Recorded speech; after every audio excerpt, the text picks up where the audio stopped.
All right, y'all, you ready to go fishing? Let's do it. Grab your poles. You best grab your rain suit today too. I've already got mine on because I hit rain on the drive down here. But we're gonna make a bait run today, y'all. I am at Watts Bar Dam, right below the dam. And we're gonna troll around here, see if we can get us some skipjack, maybe some white bass, and then after we're done catching us a few baits, we're gonna try something here. I got a brand new lure. Some of you may have never seen before. I had never seen it before.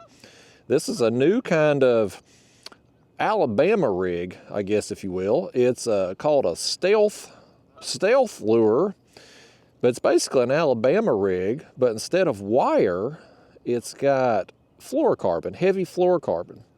And so it's got these little teaser, what do you call them? Dang blades. I can't get my words out, y'all. We're struggling first thing.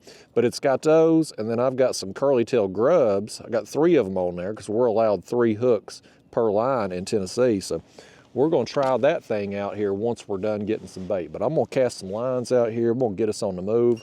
We're going to do some trolling, see if we can get us some skipjack, because I'm planning on going catfishing here next couple days. So I'd like to get about maybe 15 skipjack, and then maybe a couple white bass. I've been told, my buddy Clint let me borrow that stealth lure. I got to give it back. I told him, I said, you're taking a big risk letting me borrow that thing here. I'm liable to snag it and lose it or break off or something. I told him I'd pay him for it if I lost it somehow. But anyway, we're gonna get on the move. I'm just throwing these rods out here behind me. If you're new to my channel or new to seeing me catch bait, my skipjack rigs here are crappie magnets. That's crappie magnet plastic, white and chartreuse. I've got 1/8 ounce jig heads. I've got 2 of them tied on. That's 15-pound fluorocarbon, which goes up to my main line, which is 30-pound braid. And then I've just got some Shimano bass rods here. They're 7-foot medium heavy action, 3,000 size Daiwa reels. We're going to cast those out behind us, just a cast length or so.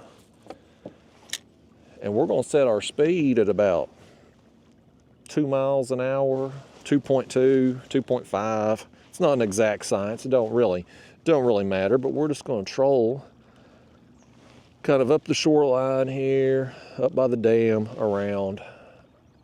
I don't know if they're running any current. If they are, it don't appear to be much. But hopefully we're gonna find us some skipjack up in here. And I'm just gonna bring, since this is gonna be a short trip for me today, probably, well, depends on how long it takes us to find some bait. Hopefully it don't take too terribly long. But we'll catch some bait. I'll throw that lure there, try it out for 30 minutes to an hour. And so I'm just gonna leave this camera rolling the whole time. So this video will probably be 1.5 hours, 2 hours long, 2.5, something like that. But I'm just gonna bring you all along with me. You'll see the process here, how I'm going about catching bait today. And we'll try out that lure, see if we get anything on it. My buddy Clint, who loaned it to me, so he knows the guy that makes these things. Again, it's hell, I done forgot. I think it's Stealth something. But he knows the guy that makes them, and apparently you can't hardly get these things because there's been such high demand for them. Buddy Clint, he's been catching everything on them. White bass, drum, largemouth, skipjack, everything's been hitting them things. So he said, you gotta try it out. And he had 3 of them, so he's let me borrow one.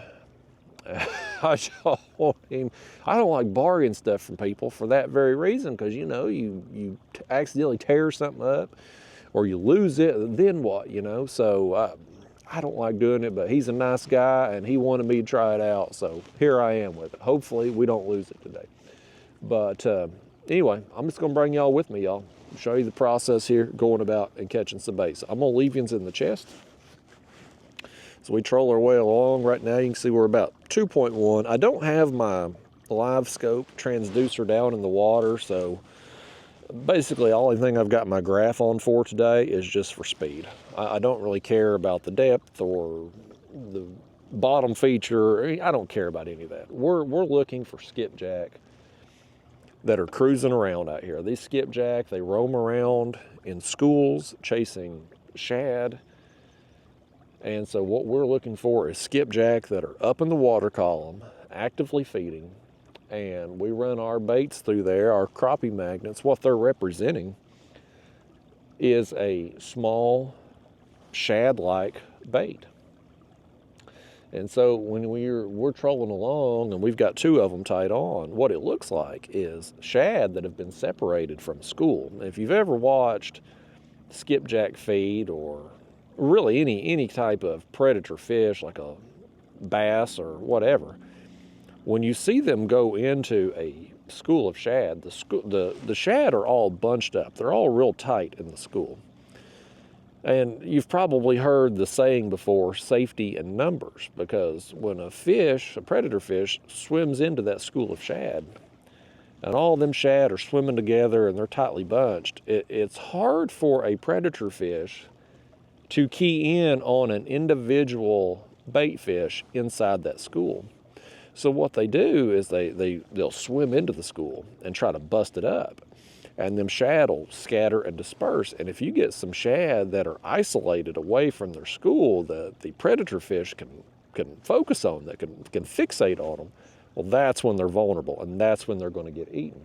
And so what we're doing with our crappie magnets here, as we troll along, we're representing small shad, basically, that have gotten separated from their school, and they're an easy meal. So we're going to hopefully, as I already have to wipe my nose, allergy season, full force around here, y'all. But we're going to hopefully, there was something splashing right beside us. Let's venture over this way since I've seen some activity over here. But we're going to put our baits in front of some fish today, and hopefully they're actively feeding and we're going to catch a few. I have not been coming here to get bait recently. I've been going a different area, but we had our kayak catfishing tournament on Chickamauga Reservoir recently, and this is Watts Bar Dam up here on our left, okay? The upper part of that dam is Watts Bar Reservoir. Once you get below this dam, it's Chickamauga Reservoir. And we had our tournament there recently, and all the guys in tournament, they were down here at the dam loading up on skipjack. They were real thick in here. And those guys were also catching a bunch of white bass mixed in. Now, where I've been getting my skipjack at, I've only been catching skipjack. I've not been getting any white bass. So I thought I'd make a trip down here today, and we'll, obviously we need some skipjack for catfishing trip. But what I was hoping to maybe do too is get a couple white bass just to throw in the mix. And I thought too, with this fancy new lure we've got here, if there's white bass, if we get on a school of them, they will probably tear up that dang fancy stealth umbrella rig looking thing.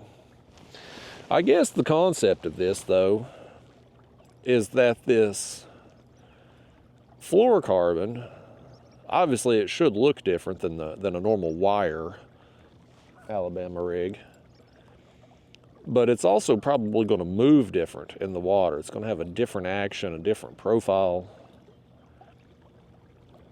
Man, my friend Clint, he's swearing by that thing right now. So we're going to try it. It's lightweight. It's real light. Now I've got, and of course these blades weigh pretty much nothing, but I've got 1/8 ounce size jig heads on and just some white curly tail grubs there. I think they're 2 inch, 2.5 inch maybe.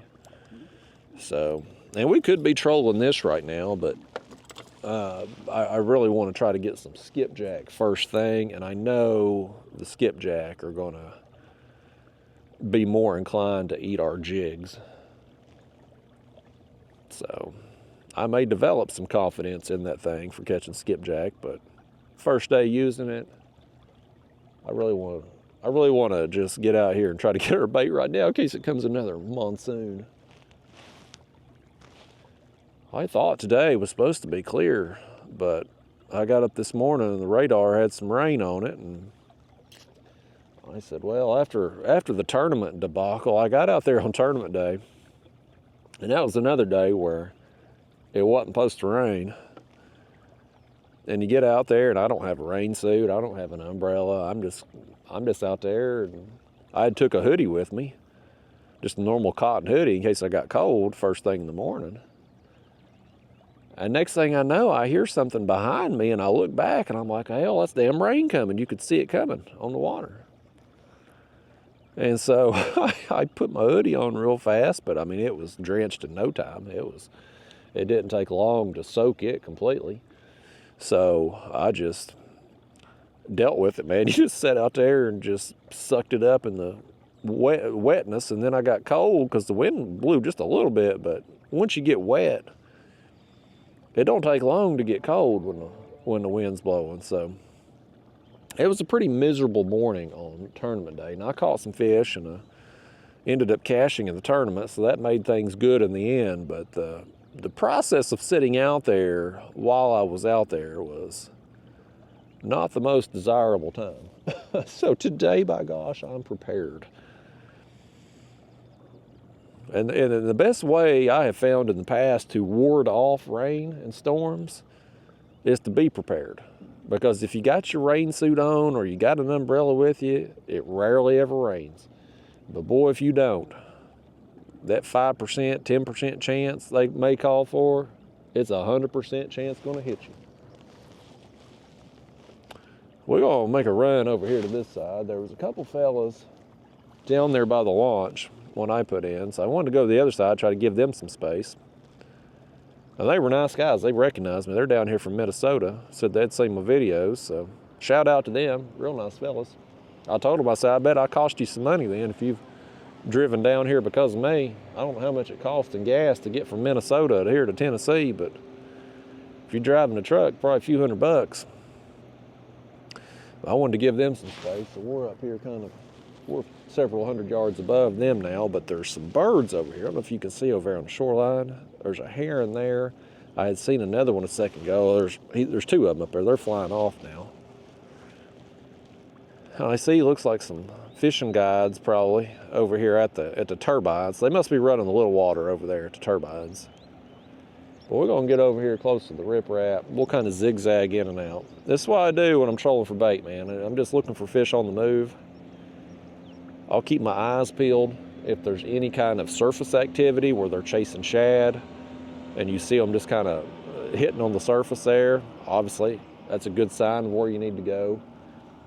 I'll keep my eyes open for birds swooping down and feeding. That'll kind of tell you where some shad are at. Herons on the shoreline, they're not sitting there for no reason. I mean, they're over there hunting, so just keep your eyes peeled. Mother Nature will oftentimes tell you where you need to focus your time at. But the biggest thing is just getting out here and getting on the move. A lot of guys will drop their motor down, or get in their kayaks and they start casting. And I don't like doing that. I think it's an inefficient process unless you know fish are there. Now, if you're trolling around and you get on a concentration of fish, well, by all means, then make some casts because you're on them. But when you don't really know where the school of fish is at, and this school's a skipjack, man, they are always on the move. Like you catching them here this second, and then they're on the move. They're chasing them shad all over, or they're being chased by stripers or catfish or whatever. So they're always on the move. But to me, I think if you don't know that there's fish there, then casting is inefficient. Now, if you're bank fishing, obviously, well, you're going to cast, right? Because that's what you got the option to do. You can't get out there and troll. But if you're in a kayak or boat, I can sit here, I control, in the kayak, I control 2 rods. The person in a boat could do more. And I keep my lines in the water the whole time. You know, when you're casting, you cast your line out, your lures are flying through the air. That's downtime. You're not going to catch a fish when they're flying through the air. It hits the water, you reel it up. Once you get back up to the boat, your lures come out of the water, you get reset, you cast again. All of that time where your lures aren't in the water, that's downtime. That's time you're not catching fish. Now, you throw in the fact that, too, that you've got 2 arms. Well, at least most of us do. it may be some alien out there somewhere got 3 or 4 arms. Maybe they can handle more poles at a time, but you know, a normal average person can cast 1 rod at a time. So you're only operating 1 rod and reel and 1 set of lures as you cast, and your baits aren't in the water the whole time. When you are trolling like we're doing now, I got 2 lines in the water. There's no downtime from casting, and we can move so much more efficiently. So to me, it's the best way to go about finding bait. Like I said, if we get on them real thick, we'll cast. Whenever I start throwing this lure, I will cast it. We may troll it some too, but I'll probably just get on the rip wrap over here and throw this thing. Since we're not really, with this, I just want to catch some fish with it and see what it's like. I don't really care if it's skipjack or white bass or drum or whatever the heck else wants to eat it, you know. So we'll cast that. And I want to see too how it casts. But right now, in this part of the day, we're going to just troll around and see what we can get. If they were moving some water out here right now, it would probably help our cause. I've been getting my skipjack, obviously a different area than this, but I've been getting them in the afternoons. I don't really know how the morning bite for the skipjack are right now, but we're gonna find out, y'all. I've got the morning hours here to fish, so that's what we're gonna do. We got these fish here somewhere. We just got to get after them. But yeah, I'm gonna plan on going down. I'm coming back down Chickamauga tomorrow. I've been on a good bite lately, and the last 2 trips I have filmed unedited videos down there. They've probably aired before you're seeing this. Most everything goes in sequential order on my channel, but I've been hitting one section of Chickamauga, and it's got some feeder creeks that come into it. And my last 2 trips down, I've hit 2 different creeks in that general area, creek mouths, and I've busted a lot of fish and big fish each trip. And so there's a 3rd creek just a little ways down from where I was at on my last trip. I want to go try it out too and see what I can get there, and I need some bait. So we got to get us some bait before I can go do that tomorrow. I'd like to get enough bait today for about 2 trips. That way, if I'm able to get back down there on Friday, I'll go ahead and do that too. It's a drive for me to get down there. It's about an hour and 20, hour and 30 minutes for me to get to where I've been catching those fish, but worth it when you're getting the number and size that I'm getting. So I know it probably seems silly for me to drive 3 hours, you know, total drive time round trip to go fish for 4 or 5 hours, but I mean, is it better to drive 20 minutes and, you know, catch 1 or 2 fish, or maybe 3 or 4 fish and not get the quality? I mean, you know, right now I'm more interested in just getting the quality and the quantity, you know, so I'm gonna make the run.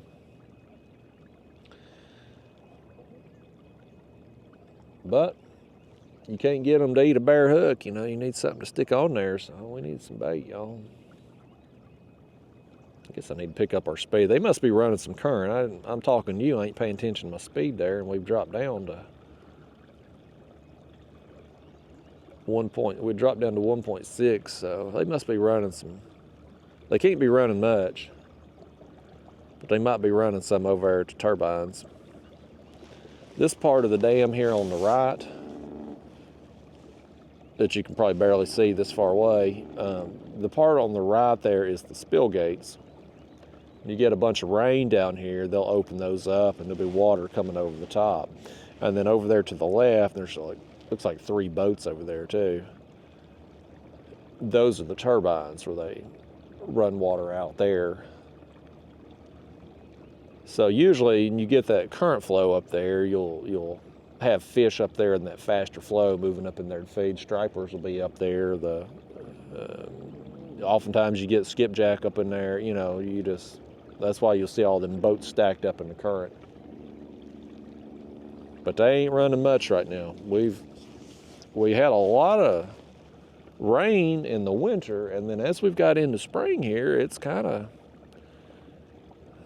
it seems like it's rained about every damn day I've wanted to go fishing, but it ain't been a lot of rain. It's been enough rain to bother you, but it ain't been enough rain to fill up the river for them to run any flow.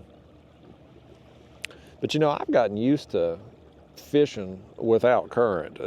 You know, when most of the time you see me fishing, especially my catfish trips in the warm months, spring, summer, early fall, when you see me fishing, I'm normally fishing the morning hours. I like to go out and fish about sunrise to lunch.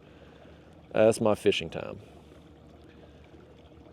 And in the warm months here, TVA usually don't run much, if any, flow during those hours because they aren't high energy demand times, right? Because these hydroelectric dams, they are producing electricity. So there's something smacked it. All right, maybe we're getting up here on some now, y'all. Something had hit that thing, something smacked it, didn't hook up. But typically in the warm months, what they'll do is they'll kick the generators on about noon, 1 o'clock, and they'll run them up till about 10 o'clock at night and then shut them off. So when I'm fishing in the morning hours, it's no flow or bare minimum. So I've had to learn to try to fish precisely when I'm catfishing, to put my baits exactly where I expect fish to be or where I expect them to move through, because I can't count on having current flow to disperse my scent. And so that's one of the reasons when you see me fishing in my videos, I suspend fish a lot because I like suspending baits. It's my favorite way to fish. But the way I go about it, anchoring down or spot locking on one particular spot and dropping my baits vertical on that spot, is because I expect fish to be there or moving through there, because I don't have the current flow in the morning hours to be able to be off. You know, if you've got current flow dispersing your scent, being set up precisely where you need to be isn't as important, because you've got that scent trail to have fish be able to lock in on. But when you don't have that, if the fish don't know the bait's there, they can't come get it. That bird knows we're here though, don't he? There's more birds. There's one heron there, some white bird down there, 3 more herons, and 2 more of them white birds. Them white birds may be baby herons or something. There's one. There's one. Yeah, we're definitely down here where the bait is at now, because when you see all these herons lined up, again, folks, let Mother Nature tell you. Let Mother Nature tell you where the fish are at. All these herons down here, they're here feeding on them shad, the small bait fish, and that means the skipjack will be here too. I'm gonna keep my trolling motor going here, because again, I'm reeling this fish in. We're working very efficiently right now because we still got our other line behind us there. So we come across some more. And here's this one. Skippy number 1. Need about 14 more of your friends there, Skippy, and we're ready to catfish. There he is. Let's stick him in the cooler. Throw him on ice. Fix our crappie magnet tail back. And cast back out. And just a cast length or so, not an exact science. Don't have to have them real far back there. I've trolled through these schools of skipjack with the motor and caught fish. You know, sometimes you'll see them, they'll be busting a school of shad, like surface activity, and I'll troll right through it and then catch the fish when I get my lures up to where they're at. Like when they're actively feeding, they don't care. Now when they're not actively feeding, they can be a little finicky. They can spook. Some people believe your sonar electronics will scare them off. I don't know if there's any scientific proof of that, but there is a lot of talk that skipjack are a little bit more sensitive to it than other fish. But when I'm trolling, man, like I said, I've literally went through buffing schools, right through them, and caught fish when I got, there's another one. They're up here on these rocks. This may be two, actually. We got a twofer right here, y'all, if we can keep them both hooked up. Yeah, this is the area we're gonna focus on here, y'all. Oh, let's we'll kill the motor here because we got one on that rod too. I think I just lost one on here. Had two on, but one of them come off. Oh, that's a white bass actually. Okay. Let's see if his friend is still on.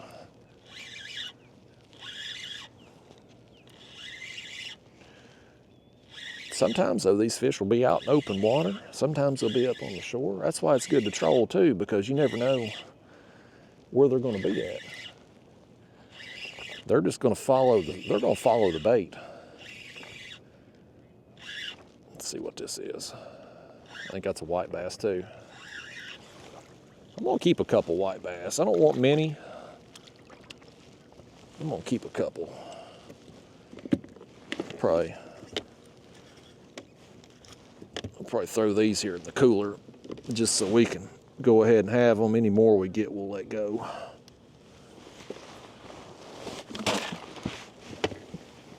And we're gonna get back on the move here, y'all. Normally, again, I'll keep my motor going, keep the other line in the water, but since we doubled up, I'm gonna stop here where we're at, and that way when we get spun back around, we can just cast out here and be in that same spot.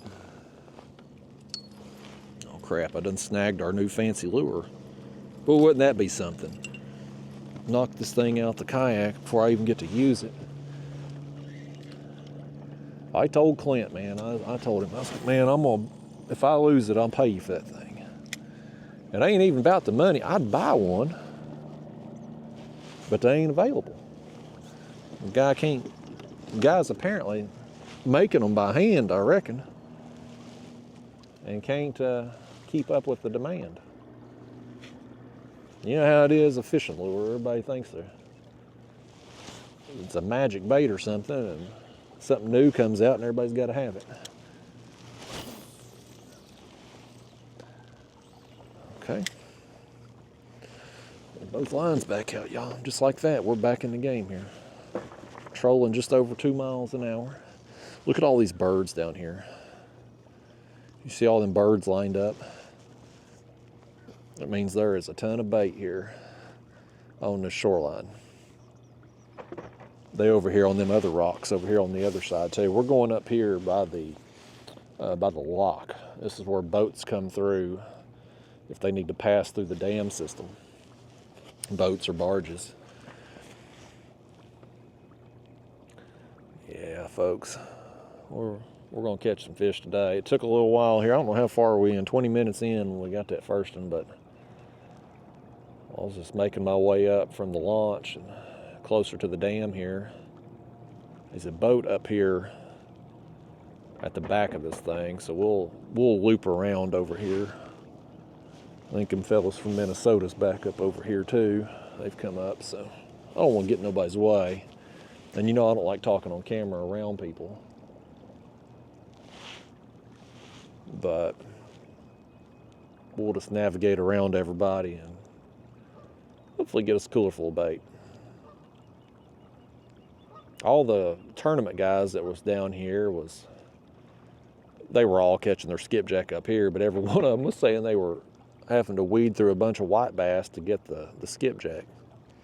The place I've been getting them at, and I don't want to film there because I don't want to burn that spot necessarily. I don't, a dam down here, I mean, everybody going to the dam in a springtime to catch skipjack, like that ain't no, everybody does that, right? But the place I've been getting skipjack at, if I burn that spot and there's a bunch of boats up there, I won't be able to get bait. I'd be cutting my nose off to spite my face, as the old saying goes.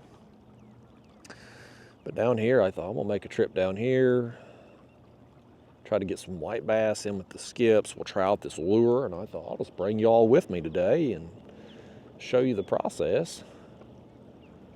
If any of y'all out there watching are bird lovers, then you're probably upset with me for spooking all these herons. We're spooking them as we come along. They're flying over to the other side over here. Look at this. They're all flying over there, and here in a second, we're going to loop around over there. We're going to spook them right back.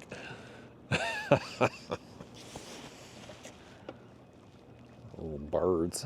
They ain't very bright, are they? Starting to sprinkle again here, y'all. I hope you brought your rain suit. I told you to grab it. Here's one. I told you to grab your rain suit, y'all. Y'all gonna get wet. That's a skipjack there. Oh, he spit it too. He spit it. That happens. They will spit them lures and skipjack. They have a hard, bony mouth.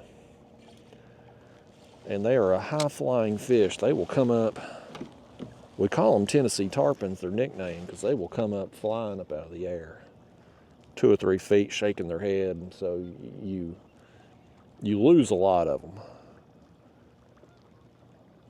That's why I use the gear I use. It's a little bit, for the size of a skipjack, the average skipjack's going to be 1 to 3 pounds. World record's like 4 pounds and something ounces. But for the size of the fish, my tackle's a little bit heavy for them, right? I mean, medium heavy rods, 30-pound line. That's a little bit much for 1 to 3 pound fish. But I use the stouter tackle for them because I try to horse them in. I don't want to play out a skipjack. The more time you give him to jump, the more likely you are that you're going to lose him. It's best to just go ahead, get him in as quick as you can, flip him up into the boat or kayak, and get him in before he's got a chance to throw that hook. And if you're going to do that, well, you need tackle and line that can allow you to do that. So that's why I use what I use. As far as running 2 jigs on the line, a lot of guys will run sabiki rigs where there's, I don't know how many, 5, 6 hooks on there. In Tennessee, the laws are funny, right? So we have a law that says we're allowed 3 hooks per line. But that doesn't apply to sabiki rigs. You can have many as you want, I guess. So a lot of guys run sabikis for the extra hooks on there. Personally, I hate sabikis. I've actually quit using them. You end up in a tangled mess all the time. I spend so much time picking out the tangles that I'm not working efficiently. And you all know how I am about working efficiently. That's why I'm doing what I'm doing. And the other thing too is, let's say you got 5 hooks on and you hook 5 skipjack at the same time. What's the likelihood you're going to land all 5 of them? It's most of the time they're going to spit it. Like that one there earlier. I had 2 fish on, and one of them spit it before. Because they're all pulling against each other and stuff on your line. It's rare. If you got 3 hooks on and you hook 3, the odds of you getting all 3 of them in, very slim. So I use 2. It's easy to cast. You don't get tangled. If I get 2, great. But usually, you know, a hook 2, a land 1, I'm happy with that. I get plenty enough bait for me, because I mean, I talked about that in the last video. I'm gonna go this way. The guys from Minnesota, they're working up this other shoreline over here. I'll let them spook the birds this time. And plus we got this boat behind us. They're going down that wall too, so we'll just make another lap down here on the rocks we just came up. But me fishing out of the kayak and fishing 2 to 4 rods, I don't use as much bait as these guys in boats who are running 8, 10, 12 rods. You know, sometimes you see a picture on social media or a YouTube video, and they'll have a boat and they'll have rods literally all the way around it, rod holders, the entire length of the boat all the way around. I'm like, that's a lot of bait, folks. You know, I mean, like it takes a lot of bait to bait 12 rods. What it takes for them to bait all of their rods once, that's enough bait for me for an entire day. So I just don't need as many skipjack or whatever bait fish I'm using. I don't need as much. So my methods, how I do things, it works really well for me. I catch skipjack in a lot of places. You know, right now, you know, we're in spring here. I don't know what today is, April 24th or 5th. It's a Wednesday. That's about as much as I know. But right now it's spring. These skipjack, they're making their spawning runs. So they're running upriver. And in situations like here, Tennessee River, where we've got all these dams, they get stopped up here. And so you get a large concentration of them up here by these dams. And so they're, you know, pretty easy to find. Now after the spawn, they'll make their way back downriver, get a little bit more spread out, a little bit more difficult. You got to cover more water. Oftentimes in the summer months, I'll find them out in open water. Like they'll be near the surface over 70 feet of water, but they'll be out there chasing shad. And so you just gotta hunt and find them. And that's where a lot of people struggle. Everybody can come down here to the dams and catch fish, but a lot of people struggle catching them outside of the dams. And I catch a lot in the creeks in the fall and winter. I get them out in open water, main channel in the summer. But I'm able to do that because of trolling. I'll oftentimes troll my skipjack rods while I'm on the way to going to wherever I'm going to be catfishing at. And I'll pick some off then. And that'll let me know kind of general area where they're at. So, but today, we're down here at the dam. It's a Wednesday morning, so not really. It's a bird. I thought that was fish for a minute. Those are baby birds. Well, right now, today, there's not really anybody over here.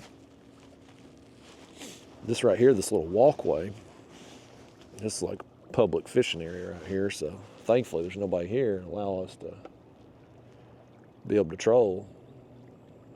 Minnesota guys, they're over there casting, looks like.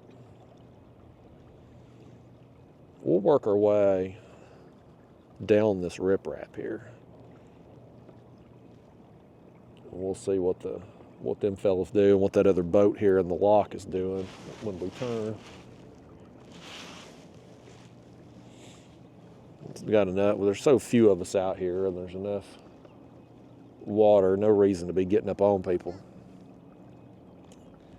That's why I don't hardly fish on the bank at the dams anymore, because back home, Fort Loudon Dam is the closest one to me. And you go down there, you're fishing on the bank, man. Somebody sees you reel one in, here they come. They're getting right up on you. If you can even find a spot, and you go out there in the afternoon, busy time, you can't even hardly find a place to stand sometimes. So I've just gotten away from fishing on the bank if I can help it, unless it's like a backwoods, back creek or something. where I know I'm gonna have the area to myself. But public fishing areas like this, I don't hardly go to them anymore off the bank. Just not worthwhile. The other thing you got to deal with too, and I don't know if it's time yet. I don't know when the season starts this year. But when paddlefish season starts, paddlefish, kind of like the skipjack, they make their spawning run upriver and then they get stopped at the dams. So people will go out and snag them for their eggs. It's like caviar or something. It's very high priced, high dollar. You know, them rich people, they eat hors d'oeuvre. They don't need an appetizer like us. Me and you, we go to Texas Roadhouse, we'll get us a bloomin' onion appetizer. Rich people don't do that. They eat what's called hors d'oeuvres. And so they'll take raw fish eggs and put them on a cracker and eat it because they're civilized and they're better than us. But anyway, them paddlefish are full of caviar. And 1 month out of the year in the spring, it's usually like 30 days the season's open, you're allowed to snag them and harvest them. And so you'll get these guys down there below Fort Loudon Dam, and they will, man, they'll be down there using them giant treble hooks, snagging them fish. And, you know, paddlefish, they're big. All them paddlefish, I mean, it ain't uncommon at all for them things to run 50 to 100 pounds. I mean, they are a stout fish. And they have to snag them because they're filter feeders. Like, they swim around with their mouth open and they're eating plankton. So the only way to really target them is with treble hooks and trying to purposely snag them. And y'all know how it is, man. You foul hook a fish, you snag a fish, it pulls a lot harder. I mean, every time I foul hook a catfish by accident, I always think it's a much bigger fish than what it turns out to be. So these guys, they'll be up there below the dams, standing on the bank, and they'll snag one of these paddlefish, and the next thing you know, that thing's running downriver, and here they come. They're running down the sidewalk with it. Everybody's lines, you're trying to cast, you know, everybody's lines are getting tangled up. It ends up being a mess down there. So paddlefish season, years ago, I give up going to fish off the bank below the dams during paddlefish season. I gave that up years ago. Because them guys they're fixated on landing their fish, you know. They ain't worried about tangling up your lines and stuff. And they're supposed to, I forget what the limit is. I think it's like 1 or 2 fish or something like that. But here in Tennessee, we don't really have game wardens. I mean, I guess we do. But seeing a game warden in East Tennessee, you got a better chance of seeing Bigfoot around here, or Sasquatch. Like, game wardens are the unicorn in East Tennessee. Like, you hear of their existence, but nobody's ever actually seen one. And so them people below the dams, man, whatever they get, they take. They don't care about no laws or regulations. It's kind of like a speed limit, you know. The speed limit going down the highway may be 55, but if there ain't no cop sitting there, I'm probably doing 70. It don't do you no good to have a law if you don't have anybody to enforce it. So, here's one. Let's see what this is. Oh, he spit it. I don't know what that was. But yeah, the paddlefish season's coming up. I don't know when it is, but it's usually in like April or May. So here we're at the end of April now, so it may already be going on. I don't know. I tried it one time, snagging for them anyway. I tried it. I had this big long, I think it was like a 10-foot heavy action catfish rod. And you'd throw out that treble hook and the weight, and you'd yank it. You'd reel and yank and reel and yank and reel and yank. And I tell you, man, after doing that about 20 minutes, my shoulder was tired. Here's a fish. You can tell these fish to bite a little bit more frequently here as it's starting to rain. Okay, that's skipjack. That's what we want to see. This one here on the rod, it's a little further out away from the bank. We'll kind of make our way down this riprap here, in and out. We'll get on them. We'll get enough here next couple hours. Come on, Skippy. What do you want to bet, people? Oh, that's a big one. People be complaining about hearing my braid on the camera. I don't know what it is. My braid going through my line guides on my rod, it must be the equivalent of like nails on a chalkboard to some people, because I get a ton of complaints about that dang braid. But you know what? It's the best. The way I do things, again, I'm trying to horse these fish in when I get them. And I need a good hook set. And mono, you use mono, it's got a lot of stretch in it. And I can't cast a, you know, if you're using, say, I'm using 30-pound braid. If I was using 30-pound monofilament, I wouldn't be able to hardly cast the times when I do cast, you know. So this is the best setup for me as far as catching goes. But I guess for video purposes, man, a lot of people just cannot stand that sound. Like and look, I get it. Some people's voices are like that to me. I mean, you know, there's certain accents that I can't stand. I have to turn it off, even if they're a nice person. Like I can't deal with them. So if you're one of them people, here's another one. If you're one of them people that can't stand the sound of my reels, I apologize. I'll see you in the next video, I guess. I'm hoping today, I got the fancy microphone on today. Hopefully it won't be as obnoxious. I'm trying out this new microphone system. I filmed with it yesterday on my catfish trip, but that video is obviously not posted yet, so I haven't got the feedback from people if they like it better or my old setup better.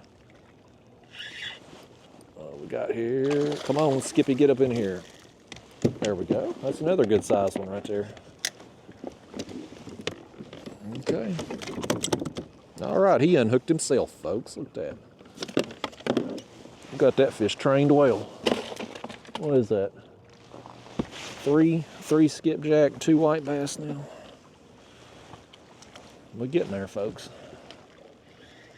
We are getting there.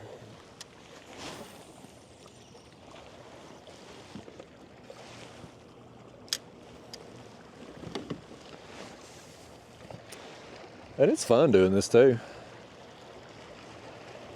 Yeah, I've said this so many times, but it's when I was a kid or a teenager, I was like 16, 17, I was able to drive. I would go below the dams a lot to fish, just fun fishing. This was back before I'd got into catfishing. And I'd go down there below the dams and just fish. And I caught a lot of skipjack, and skipjack was so much fun to catch. Like, I really enjoyed catching skipjack. And then there in my early 20s, I got into catfishing and started needing the skipjack. And something in my mind changed, like the mindset changes when you go from wanting to do something, like wanting to catch skipjack, to needing to do something, needing them for catfish bait in order to be able to go catch catfish. That shift in mindset affects the enjoyment of what you're doing, because there was a lot of days I'd go out there and stand on the bank below the dam This is back before, I mean, I didn't troll for them back then. I didn't know. I didn't know anything about skipjack back then. Back then, I thought you caught them below the dams. Like that's what I thought. So you'd be out there and you wouldn't be catching anything, or you'd spend all day out there and you'd finally hook one and it would jump off right at the bank before you could land it. And it would be so frustrating. And I got to a point where I was like, man, I love catching skipjack, but I hate fishing for them. That was kind of my mindset for a long time. But now that I've kind of got better at it and able to find them more easily, and of course now I use this trolling technique, it's back to, I still need them, and it's still a chore sometimes when I'm got like a certain time period that I need to be able to go out and get it done. But I'm back to enjoying it a lot more because they are a fun fish to catch. I honestly don't know why more people don't just fish for them just because. Yeah, I guess it's that whole sport fish, bait fish, trash fish mentality that people have. Because, I mean, skipjack, pound for pound, you know, around here in East Tennessee, everybody's bass fishing. Largemouth bass, smallmouth bass. You pull up to a boat ramp anywhere out here, it's going to be bass boats. Glitter rockets, as we call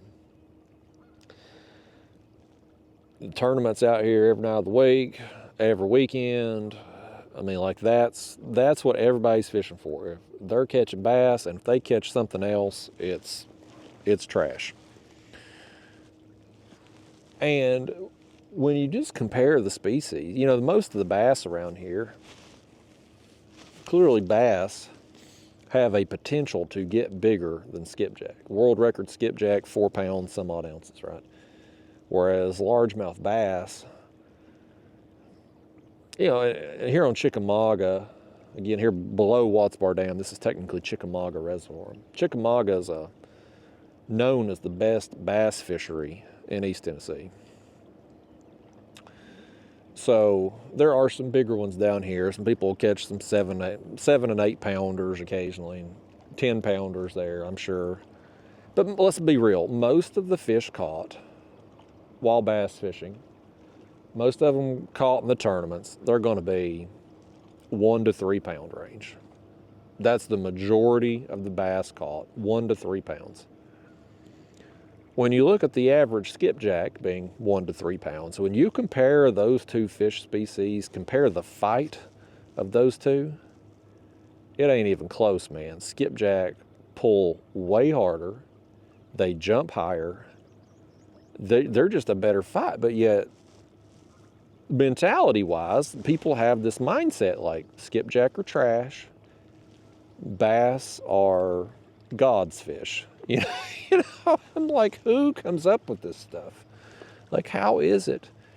And, you know, bass, I mean, these guys, they go around there, they got $15,000 worth of lures in their bass boat to catch a 1 to 3 pound fish on average. I got a handful of jig heads and a pack of crappie magnets, and that'll catch me all the skipjack I want. So I don't know how it came to be about, the designations for trash fish versus sport fish. Guess we got another one right here. Oh, he come off. I had one person, I was kind of talking about that same concept with the crappie in a recent video, because I've had this video. It was a YouTube short video I made, and it was me using a crappie for a bait, and I'd caught a catfish with it. And that video has been stolen countless times. And every time one of these people over there in India or Pakistan, in some internet cafe, every time they steal this video, it goes viral for them. Like, I can't get people to watch my video, but if somebody in an internet cafe on the other side of the planet, if they post the same video, it goes viral for them. I don't know how it works. I clearly suck at this YouTube thing. But anyway, every time they share that video and it goes viral, the comment box is just nothing but, right here's fish, look at this. They're busting. let's just hang a right here and swing that way. But anyway, the comment box on these videos, every single time that it gets shared around, there people are just lighting me up, man. They're tearing me apart in that comment box because I'm the devil, because I've used a sport fish, which is legal to do here in Tennessee, but I've used it for bait, and they just tore up about it. And it's like, again, why are crappie considered sport fish? Because they are, I mean, they are a weak fighting fish. Let's be honest about crappie, and I'm gonna offend some of you crappie fishermen. You probably, the diehard crappie fishermen ain't watching my channel anyway. They hate my guts, but crappie compared to, pick any species out here in East Tennessee that we have available, crappie are probably the weakest fighting fish, pound for pound wise. I would put bluegill ahead of crappie. Bass are certainly, all species of bass, largemouth, smallmouth, white bass, pound for pound, they fight harder than crappie. Yellow bass fight harder. Skipjack certainly do. Carp, catfish, there's no, so crappie, probably the weakest fighting fish, but yet they're designated sport fish. Now, one person had commented when I was talking, I was on that rant. Here we go. We just circled back through that school up there that was busting, and we hooked up here. I'm hoping it's skipjack.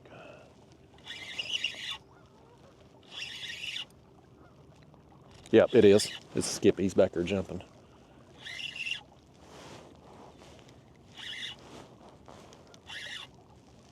May have two of them, actually. Oh, crap. I don't anymore. Oh, looky there. He broke me off, man. Actually, I must have had a bad knot or something right there. No. Yeah. Hell, I don't know. Well, either way, looks like we're tying on a new rig here. Dadgummit. We still got to see, but here's the thing. Talking about going back to efficiency.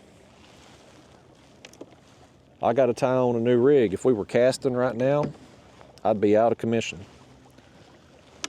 But with us trolling, I still got another line in the water here. We're still fishing while we're getting reset. I'm gonna do my course heading thing on the motor, just to drive for us basically, while I get us another one tied on. And what I do here in the winter time, when it's cold as all get out, rainy and dreary and all, I tie me up a bunch of rigs. And I keep a plastic baggie here in my life jacket. And this plastic baggie will have other plastic baggies with pre-tied rigs in them. That way I can very quickly, while I'm on the water, retie. Saves you time, again, trying to work efficiently. And I've done it in the winter when it's cold as all get out and I'm stuck in the house, ain't doing nothing anyway. I used to take them and wrap them around like a pool noodle. That helped you keep from getting them all tangled up like that in the baggies. But what I found was the Ziploc baggie method worked. It was more compact, so I can keep it in my life jacket. Because this was something stupid. This kept happening to me. With me fishing out of two different kayaks, and sometimes obviously catching skipjack on the bank, depending on time of year and where I'm at or whatever, I would oftentimes show up to catch skipjack and not have my rigs with me because they would be in the other kayak or in my car from where I'd fished on the bank or something. And so doing it this way, this baggie always stays in my life jacket. So my life jacket, regardless of which kayak I'm in, my life jacket's on. And my life jacket, when I'm done fishing at the end of the day, and I pack up, my life jacket stays in my car. So even if I am fishing off the bank, I don't have to worry about my lures being in the kayak because, well, they're in the car in my life jacket. So since I've done that, I haven't had any more mishaps where I show up to try to catch some bait somewhere and ain't got no lures. I'm gonna work us back. I'm gonna get this on here and I'm gonna work us back over here to the shoreline. So I'm just threading these crappie magnets on. You see it's got this split tail? You want to work that hook through, and you want them to go on there straight as possible. Just like that. And these rigs, you know, I've tied them on here. I tie the first one on just a clinch knot, I guess. Trilene knot. I don't know. It's the knot I use most of the time. I don't know the official name for it. But the one on the bottom gets tied on with clinch knot. Then you come up your line with the other jig, and I do basically 4 overhand knots. You have this, it's like a sabiki knot. And so it's dangling off the line. Now you can just tie that with a normal knot on the line, but I get a lot better hookups with it, with that like sabiki knot where it dangles down. I started doing that several years ago, and it really helped my cause a lot. So we're back in the game now. We've had our other line going the whole time. That skipjack, he got him a souvenir with that last jig head. His friends are all going to be so dang proud. They're going to be so jealous, man. They're not going to be able to contain themselves. One of them will probably try to steal it from him. But anyway, I was talking about them dang crappie fishermen being upset with me and whatnot because they're sport fish crappie. And one fella, I was talking about it in one of them recent videos, and a fella commented, and he said that the crappie had gotten deemed a sport fish because they were edible, and you know, people eat them. And I was thinking about that, and I was like, well, just like that, we cast that bait out, and we're already hooked up with it.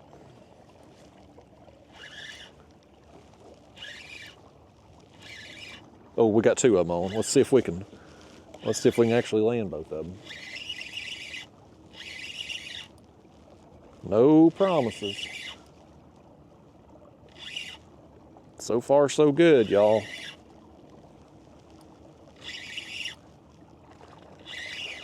So far, so good.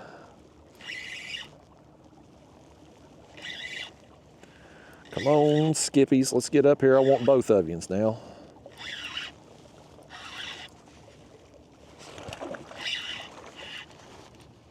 Okay, here we go.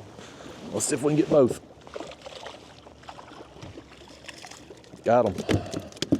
Oh man, did you see that? He popped off right there in the dang kayak too.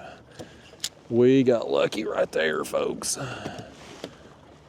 We got lucky today. Sometimes things go your way, sometimes they don't. We did just then. But you can see here, look behind me. That skipjack there, he come out here in open water, man. Like I said, they're these fish. This is where trolling pays off, because that fish there, he's out here in open water. You probably, unless you see him busting out there, you ain't out there casting, right? Like these other fellas up here, they're casting off that point there. Or you'll get people working the shoreline, but they're not out here in open water usually. You rarely see anybody casting out in open water. It's almost always casting toward the shoreline, casting toward the bank. But them skipjack, man, they're always on the move, so they could be on the shoreline, they could be on the bank, or they could be out in the middle of the dang channel. You just don't know. They're going wherever that shad school goes. When they're chasing it around, they're running it, and whichever direction they go, that's where the skipjack are going. Or if a school of stripers comes in and is feeding on the skipjack, well, they're going to run from them stripers. So you just don't know where they're going to end up. Slower speed back down. I think as we're hitting that current periodically, it's messing with our speed. But I just want to keep it between like 2 and 2.5, really. It's not an exact science. I've caught them as fast as 4 miles an hour before, but 2, 2.5. It seems like sometimes 2.8. If they're really active and busting the surface, 2.8 is a good speed to go. But I think we got 2 more here.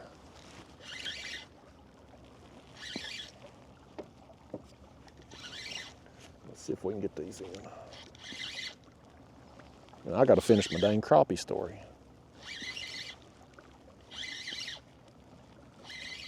This is fun, y'all. Boy, now that we're on them, this is a lot of fun. You don't need no fancy $80,000 boat to do this. I mean, a kayak, I could be out here pedaling today. I could have brought my pedal kayak, but that's a big one right here. Look at this one. Boy, look at that skipjack. We'll get a lot of baits out of him. That is a big one right there, man. Look at that, folks. Nice skippy. I hope y'all were counting. I've lost count of how many we've got now. Need about 15. Somewhere thereabouts. 12, 15. Got my, there we go. See how I had that little tangle there? Now imagine that times 5 if you got a sabiki rig. You know what I mean? I'd have still been picking that thing out. I get plenty enough bait with my 2 jigs tied on. Boy, we just got that thing cast out. Just got it cast out.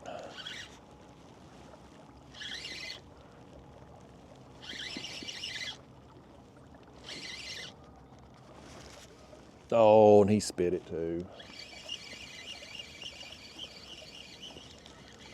Hooked and lost him.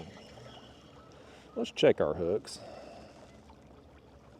Sometimes them skipjack will straighten out a hook on you, bend your hook. And you'll be missing fish and not knowing why, and that'll be why.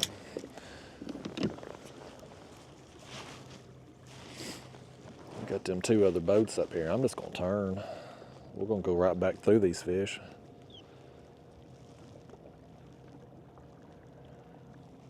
Them fellas up there, they can cast the short line all they want to. We're gonna just keep trolling. I will cast that stealth lure Alabama rig thing here in a little while when we finish this up. But anyway, crappie, right? So a fella had commented on my video that the reason crappie were deemed sport fish was because of them being edible. And I was thinking about that, and I was like, you know, that don't really make sense because, for a couple of reasons. Bluegill are edible fish too, but most states, some states they are sport fish, but most states they're not. Here we go. Other fish species, like largemouth bass, for instance, they're edible, but nobody's eating them anymore. Hell, but people want to stone you to death if you mention keeping a bass to eat. So it don't really make sense to me, that whole argument. I don't know how people determine what's sport and what's a trash fish or food fish.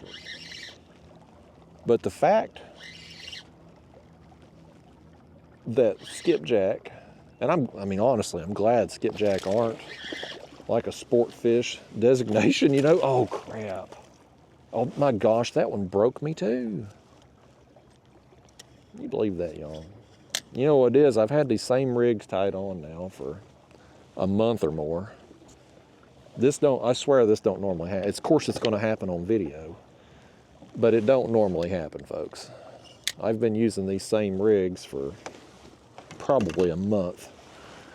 I have to change out the plastics on them, obviously, but as far as the line and the jig heads and stuff, I've had the same ones tied on for a month or more now. Let's bust out our jig pack here again. But yeah, you know, it's like the whole food and edibility thing. I mean, to me, sport, if I think of a sport fish, I'm thinking of a fish that is a hard fighting fish that requires a skill to catch. I mean, honestly, I can make the argument that, and now I'm gonna piss off my catfishing audience, I can make the argument that catfishing, just throwing out cut bait on or near bottom, what's the sport in that? You know, I'm not working a lure. I'm not working a bait. But yet catfish are considered sport fish. Is it just, there needs to be some kind of classification. But this whole, it's just really I think more than anything, I think it's a cultural thing. We've been told our whole lives that bass are a sport fish, and so by gosh they are, because that's what we've been told and nobody's ever questioned it. Same thing with carp. Carp here in America, trash fish. That's what we've been told our whole lives. If I had gotten into, I had one hit over there, he didn't hook up. If I'd gotten into carp fishing in my young and impressionable years, who knows if I would have ever even got into catfishing. You know, I don't know. But in my teenage years, when I was into fishing, I was into bass fishing, you know, as a teenager, because that's what everybody did. Everybody watched Bill Dance and you go bass fishing. But if I had gotten into carp fishing back then, who knows where I would be today as far as what I target and what I do. But I never really gave carp a chance. Sure, I caught some by accident and just snag them or something bass fishing back in the day. But I never really gave them much thought on as far as going out and targeting them and trying to catch them, because why are you going to waste time on a trash fish like carp? We got one on. Hold on, I'm threading my plastic on this. Okay, now I'm ready for you, fish. But now I'm into carp fishing because I give them a chance. I realize how hard they fight. And now I respect them. So it's just weird. It's weird how people are, how we get these. Well, he jumped right in the kayak. Did you see that? It's weird how things get designated trash and sport, and it's even weirder. It's like a damn sociology experiment or something. Psychological experiment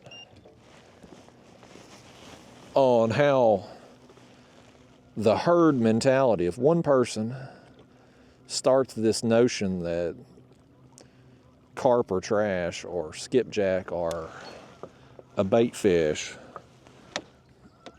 or crappie is a sport fish, like the herd mentality takes over and nobody ever questions it ever again. And that's a whole different debate. That's a whole different conversation as far as just human nature in general. You know what I mean? Like we could go on what I'm getting at, I guess, is that don't just apply to fishing. You know, that's all of humans. every aspect of our life, we're told something, it becomes ingrained in our culture, and nobody ever questions the legitimacy of whatever it is that's in question. It just is for the rest of our lives. And so, I don't know. I won't go into the whole, I probably could.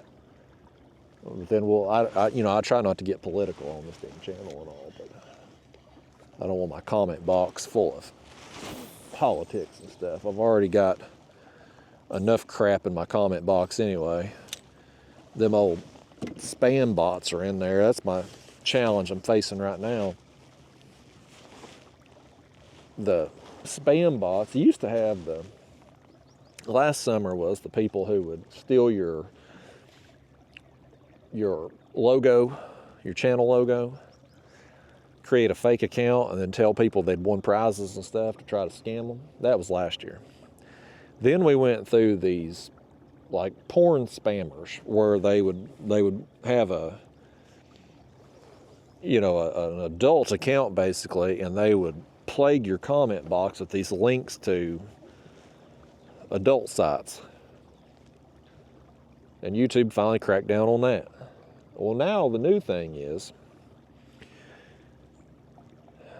these accounts, these adult accounts, they will comment on your video, and it won't be a link, and it won't be anything bad. It'll be just like a random quote. But the profile picture will be a half-naked or fully naked woman on there.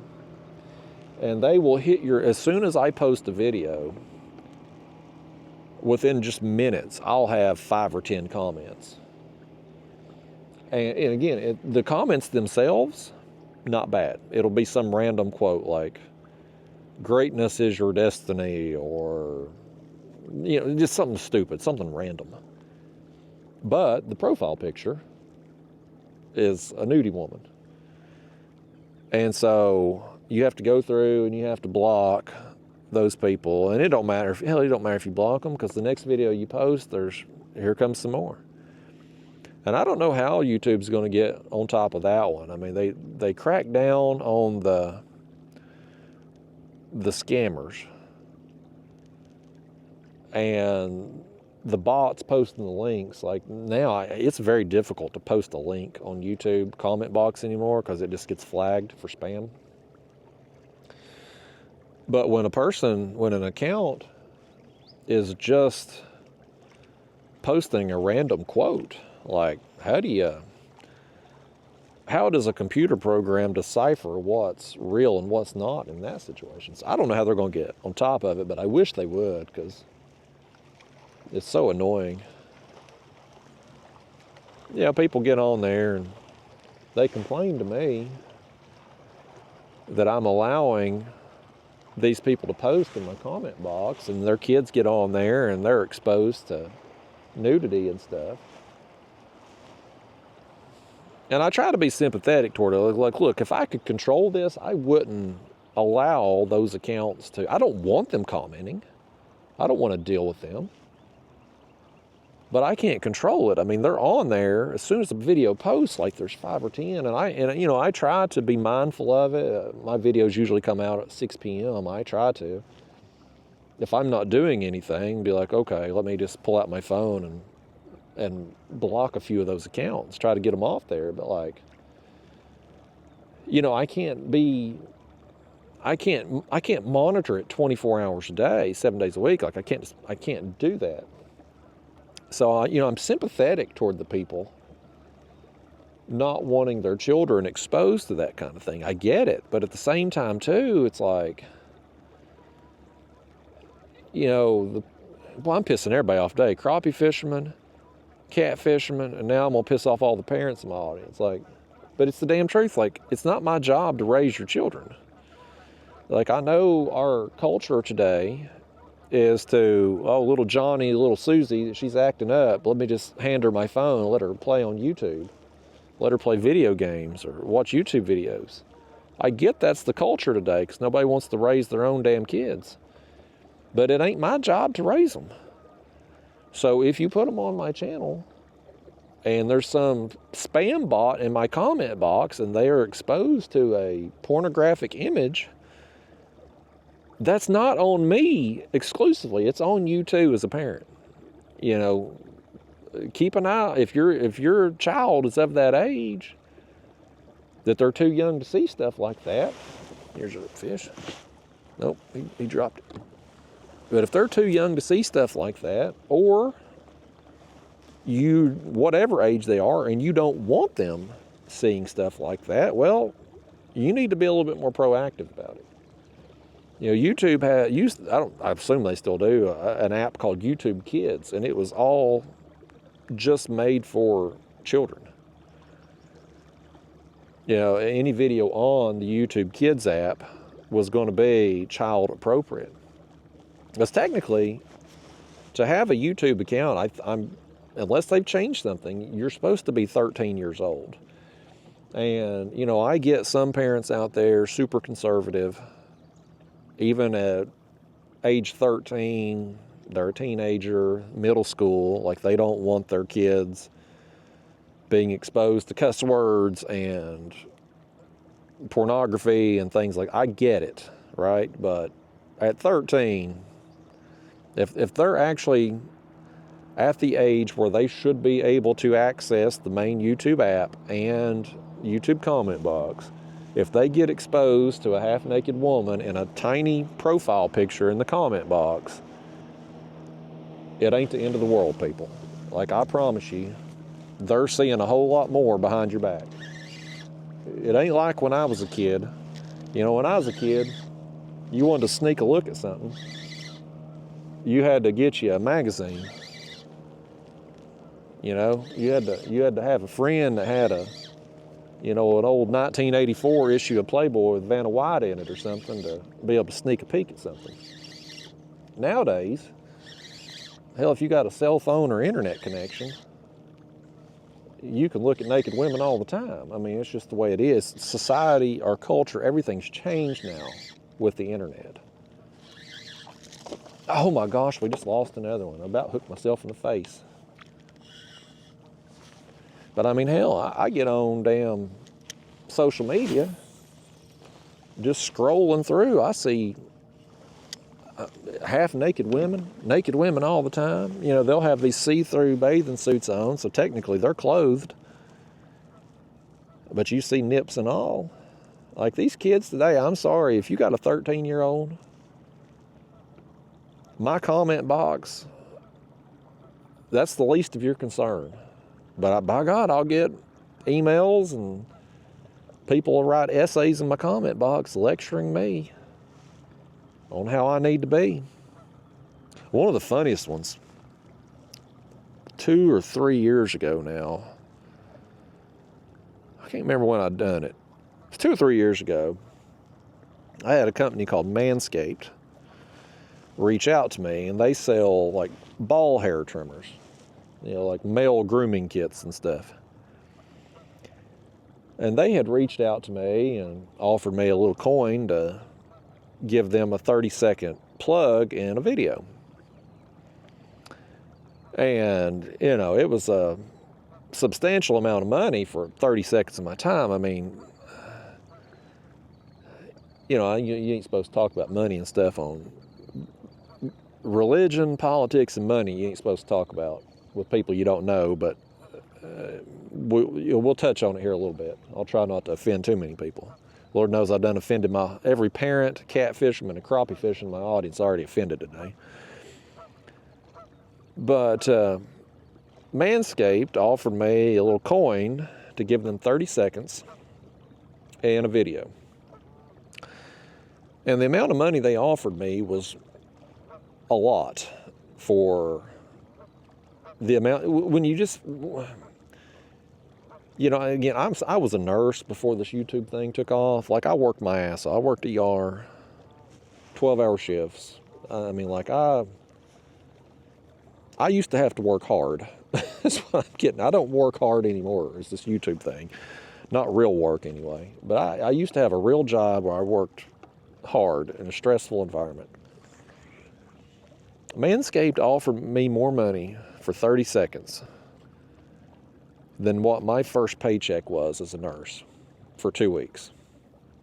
2 weeks of me working my ass off, having had to go to college, pass nursing boards, and I got offered more money for 30 seconds than what I made on my first paycheck as a nurse. How do you turn that down, right? And especially Manscaped, because my first response back to them when they reached out was, I have a fishing channel. How am I supposed to work a ball hair trimmer into a damn fishing video? And they were completely cool with it. They were like, doesn't matter to us. However you're able to do it, you've got full creative control. We just need you to, it was the whatever lawnmower 2.0, 4.0, whatever it was. We need you to mention the product name, the link, and your discount code. 30, 45 seconds. However you get there, that's on you. And so I made this video, and because I was like, how the hell am I going to do this? And so I made this video, and I titled it, "These fish will put hair on your balls." And I caught a big fish, and I held it up, and I was like, a fish like this will put some hair on your balls. If you get too much hair on your balls, you need the Manscaped lawnmower, blah, blah, blah, whatever. And I went into the link and the discount code and all that. And I thought, I'm pretty immature on that kind of thing. I thought it was funny. I think most people got a little kick out of it. But lo and behold, some of the old school, mainly just old, super religious conservatives were not happy that I would be plugging a ball hair trimmer on my channel. They were offended. One guy, he wrote me like a 3-page essay, man. I mean, a legit 3 pages. He went in depth about how morally wrong it was. I was going to go to hell. He was watching that video with his grandchildren, and he was embarrassed. I had embarrassed him in front of his children and his family and made him look bad because he was watching my video and had previously condoned and approved of my videos. I mean, it kept going on and on and on this. And I'm like, it's a hair trimmer. Like, I don't care if you male, female, binary, whatever they identify as. If you a Christian person or a damn atheist, everybody has hair in those areas, and some people want to groom those areas. Like, what is wrong with it? Now, granted, it was not pertaining to fishing. You know, a person clicks on my videos, they expect fishing-related content. So I understand from that aspect.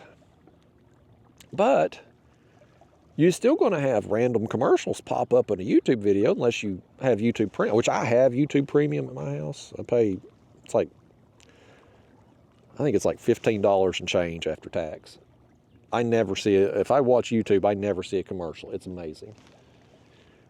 But you're going to see random ads pop up.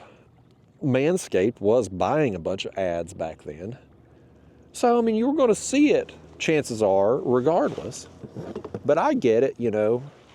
They tune in for fishing, and here I am plugging a ball hair trimmer. But, like, am I really the devil because of that? To this guy, I was. I mean, that's 2 or 3 years ago, and I still remember that fella. And I found him, too. I look, because sometimes when I get a dissertation, you know, if they write me out an essay, and he put some time into it, I'll look him up. And I found this guy on Facebook, and he was everything you would expect. He was that typical demographic that hates my guts. old white man, Christian conservative. You know, every post on his, there's a fish, every post on his account there was complaining about the government, conspiracies, complaining about his employer. He's a victim of society, you know. Every single post was like that. And I'm like, that's the exact demographic that hates my guts, man. Every time. I know it's always going to be a 55-plus-year-old white man, super conservative. Every time I get some hate mail like that, it's always the same. Old white men just don't like me. I've never had an old black man have a problem with me. But the old white men, they just can't stand me. Over a damn ball hair trimmer. But I didn't feel the least bit bad about it because I cashed in on them. Come here, we got white bass here. Oh, come on now. We may go ahead. Since the skipjack has been tougher than what I had hoped so far, I had hoped we'd already be done with the bait fishing part by now. I may just go ahead and keep these two. We'll just throw them in the cooler there. We'll work them in to the catfishing trip. White bass, they're fun. Them things will fight hard.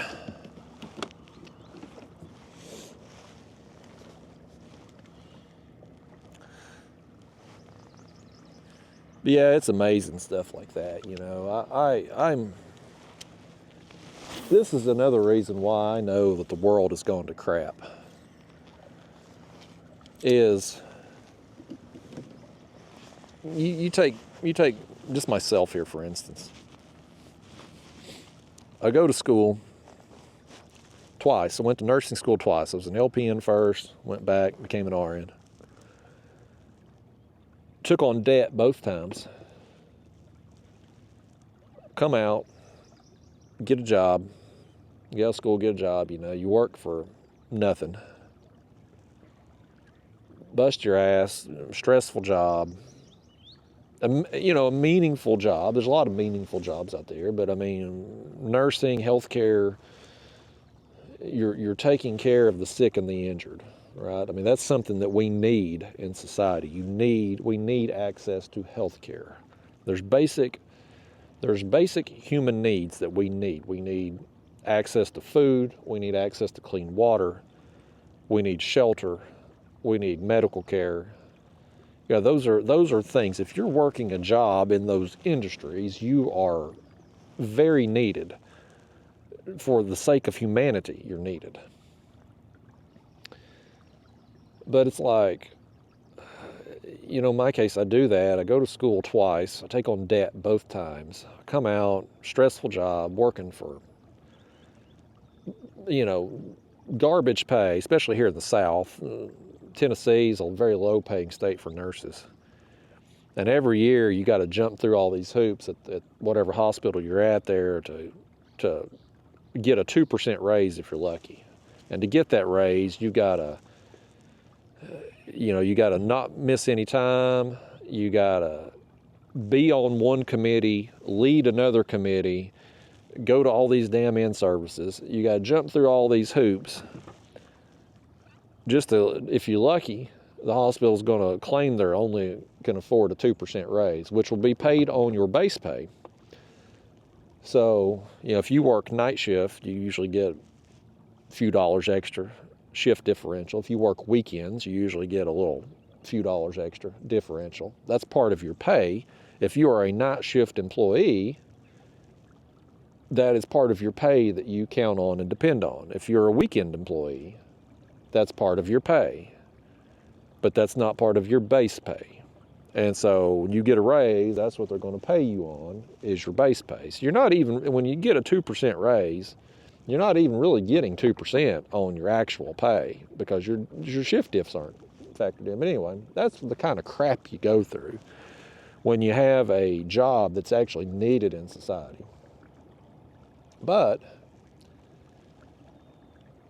nowadays, here we are 2024, everybody's wanting to be an influencer. And again, I got no room to talk here with me doing this YouTube crap now.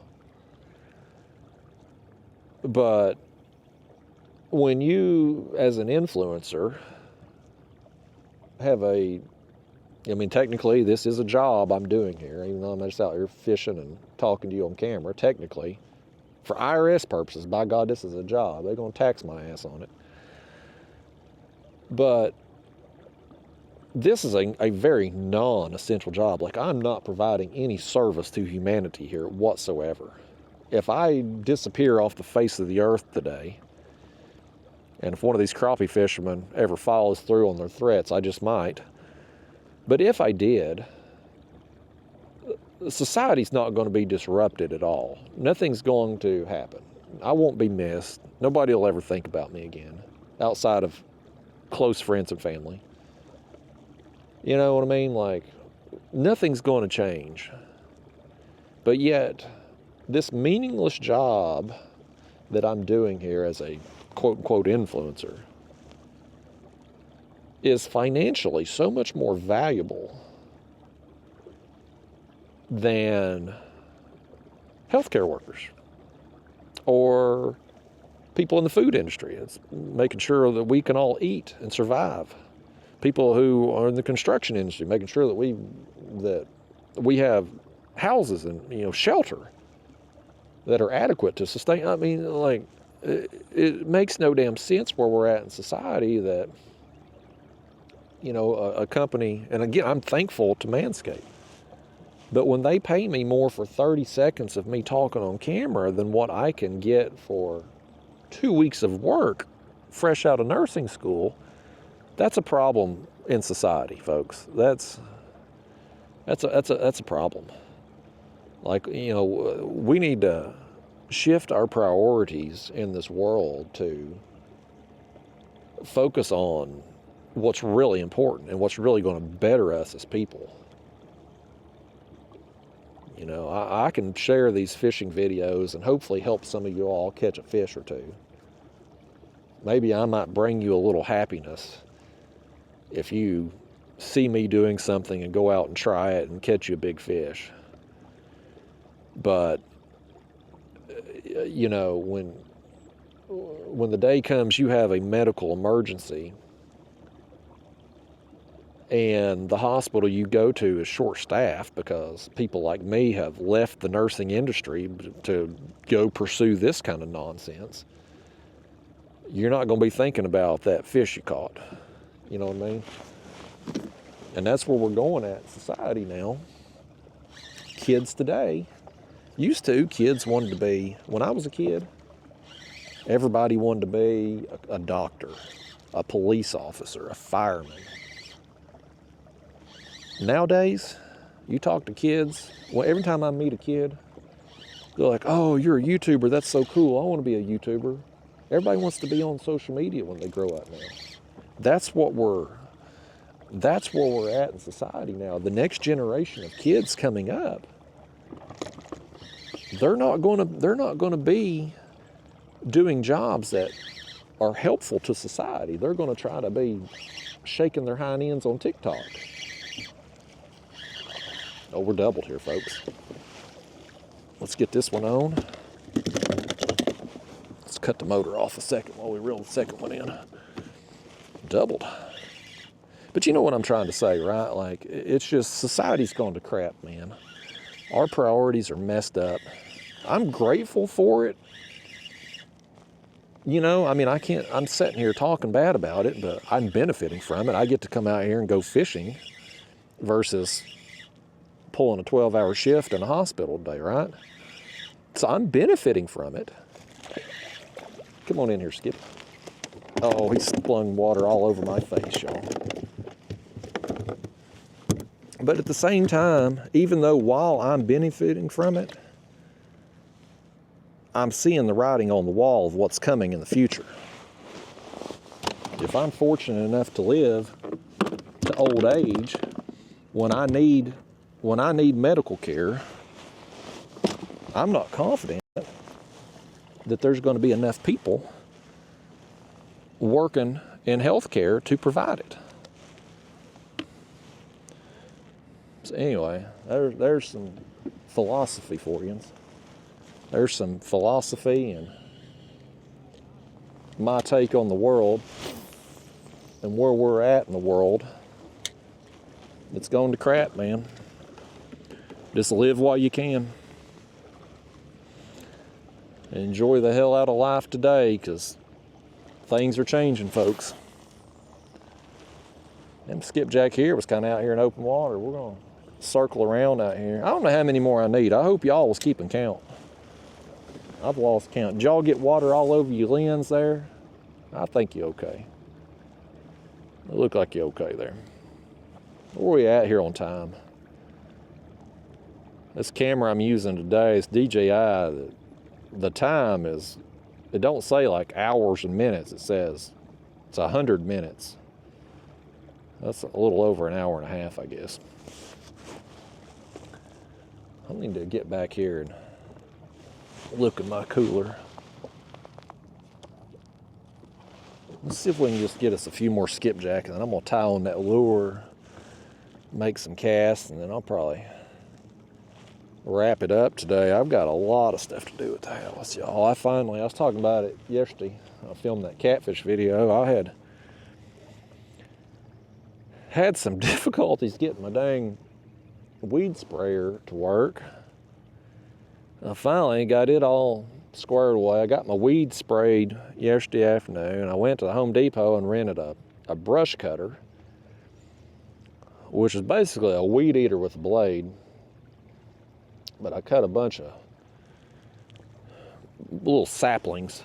I'd cleared off an area in my woods to run my fence line down last fall, and now I cleared off all that area, and we've gotten into spring. All the little saplings are popping up. And so I went through that brush cutter and knocked all that stuff down yesterday. Which it actually wasn't bad. It was like, it was $35 plus tax. I think it's $42, $43 and change for a 4 hours to rent that thing. That was plenty enough time for me, but I got that done. But I've still got a lot of stuff to do. I need to finish mowing. If this rain, assuming it dries out this afternoon, I'm gonna finish mowing.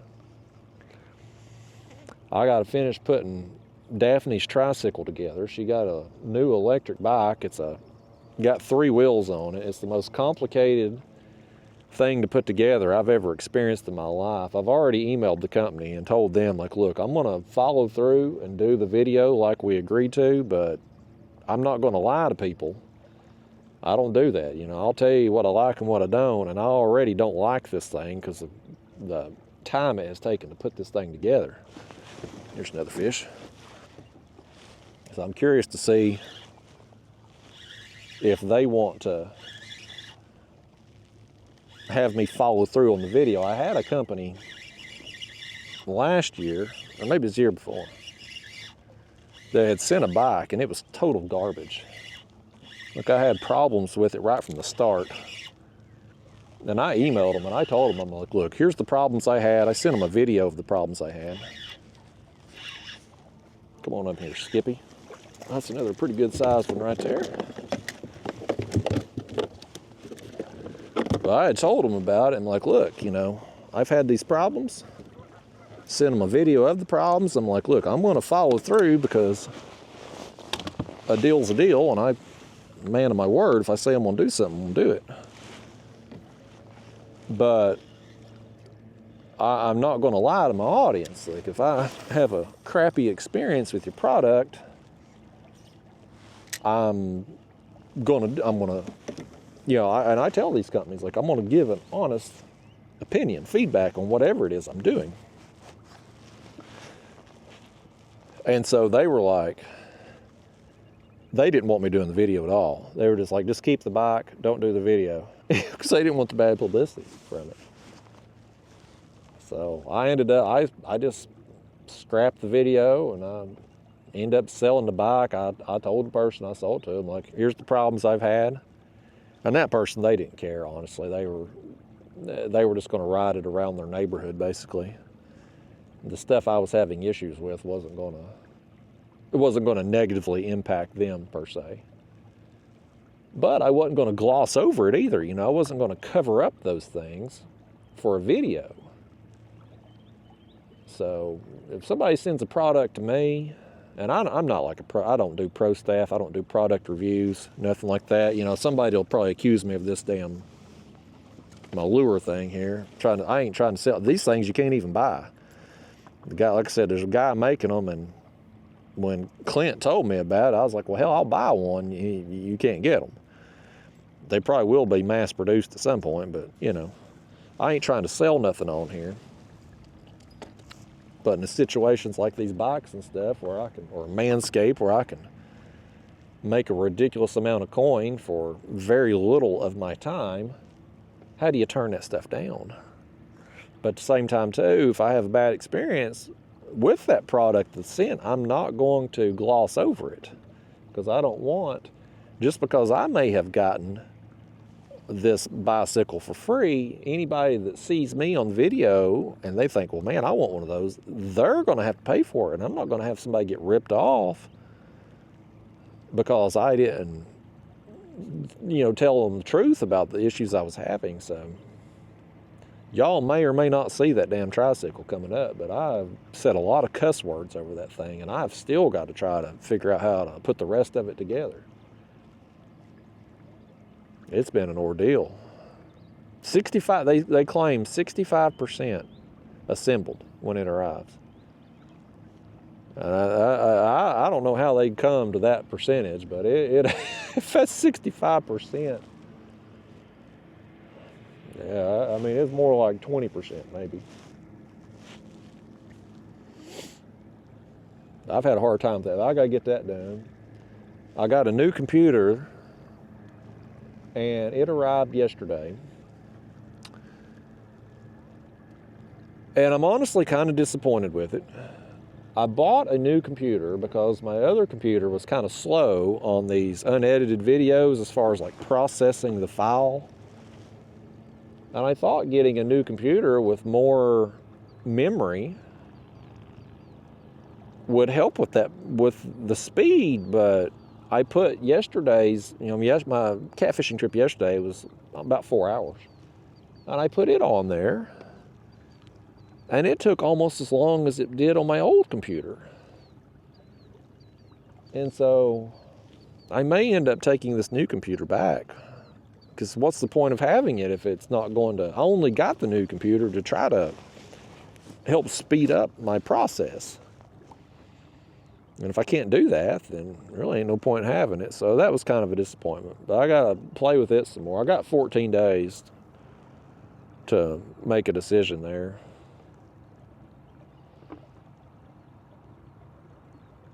I need to wash my other kayak too. Need to wash it. Not wash it. It needs a washing because it's nasty. I need to do that. I need to mount my graph on that kayak. I got to find a place for that graph.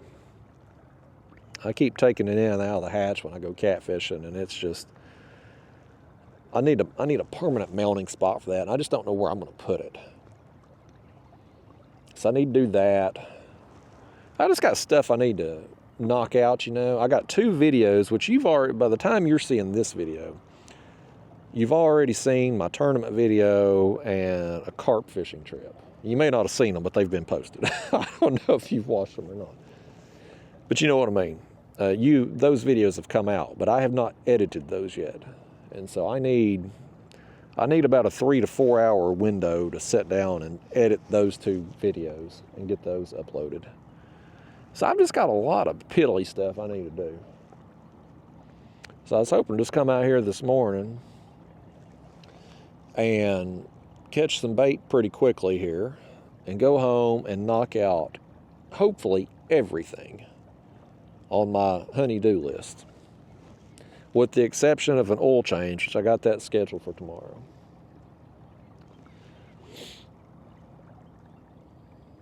Y'all know how it is, man. Things just, it don't matter who you are or what you do, things add up, man.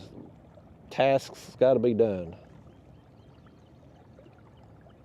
Number 1 task this morning, though, is catching bait, and we're doing that. And I'm hoping y'all are hopefully finding this kind of thing beneficial. I've had people request bait videos in the past, but when I have done edited skipjack videos before. They just didn't perform well. They didn't get a lot of views. So I don't know how interested people are going to be in this kind of thing, but you know, we don't know what we don't know. So I thought I'm coming down here anyway. I'm wanting to try out this fancy pants microphone some more, so we'll throw it out there. If you watch it and like it, great. If it don't get clicked on at all, well, we'll know not to do it again. Win or lose, we'll learn something from it here today. I do feel like our bite has slowed down a little bit now that the sun is starting to pop out. I need to I'll wait till I'm done filming, but I need to shed some layers. I've got my rain jacket on, and I've got a hoodie on under that because it was a little bit cool when I got down here. And I got my rain pants over my bib, so that sun pops out, I'm gonna get toasty real quick. It's supposed to be like 70 this afternoon. We've got some nice weather going on here right now. Everything's turned green. Yesterday when I was using that brush cutter, I noticed the kudzu starting to pop out. I end up spraying, I got 4 acres, 3 of which I mow. And then I go around my fence line there with the weed killer. And then beyond my fence to the road, there's an area and kind of a hill that has to be sprayed. And then, of course, around the house and my driveway and all that. So I use a lot of weed killer. I filled up my 15-gallon sprayer twice. It was 30 gallons, and then I did a partial time with some weed killer I had left. I had one little area I needed to hit when I was done. So 30-some-odd gallons of weed killer yesterday. But I'm hopefully done with it for a little while. This will be some conspiracy theory stuff here, but I'm always fearful when I'm spraying weed killer because some of it inevitably gets on your hands. The wind's blowing, you're going to get a little on your face, on your skin. And those are harsh chemicals, man. Like, I know it's small amounts getting on you, but when you think if I spray weed killer for 30 years, you know, a few times a year for 30 years, its cumulative effect adds up. Like if I end up with a cancer at some point down the road, is it going to be because of my damn kudzu around my property I got to fight back all the time? Think about stuff like that when I'm out there spraying. I usually wear gloves and a mask, but you still end up getting some on you. When you're mixing it, when you're pouring the weed killer into the sprayer tank, you can smell the odor from it, right? Like you're breathing some of the fumes, like that's getting in you. We're already exposed to so much. They say, and this is me just spewing stuff that I don't know to be fact, but like they claim there's so much plastic in the oceans and everywhere that fish and other animals, they're basically eating these microplastics, and then we eat the fish and the animals, and therefore we get the microplastics and all that stuff. It's who knows, man, who knows? 50 years from now, 100 years from now, who knows what we're going to find out about. It's like back when some of the new medications and drugs come out and stuff. People used it at the time, but they didn't know there were problems with it until they go to have babies years down the road, and they got birth defects, or they end up with cancer 10 years later. You don't know until years after the fact oftentimes. And so it's very concerning to think about the things that we are doing now and being exposed to now that could potentially have a negative impact on our health on down the road, years from now. Something's going to kill us all, man. None of us are making it out of here alive unless we become the first Terminator when AI takes over here in a few years. And that could happen. Somebody has to be Arnold Schwarzenegger in Terminator.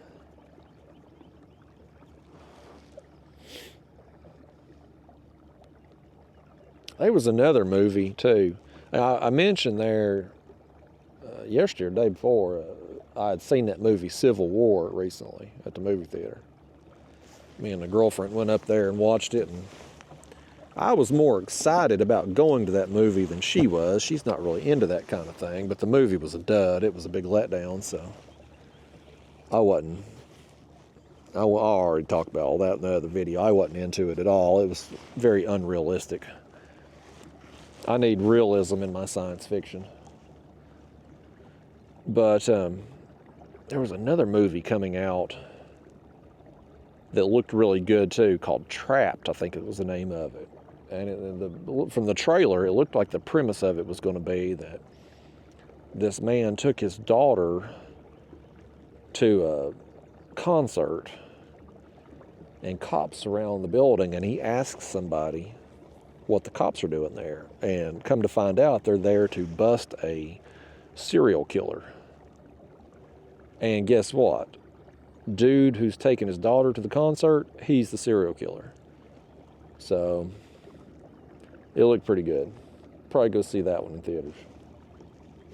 Well, here we go. We finally hooked up with another one, y'all. They've kicked up some flow up there at the dam. I can tell now we've got a little bit more current flowing through here. Hopefully that'll help our cause here. Them turning on extra generator or more flow up there may be what's moved our skipjack too.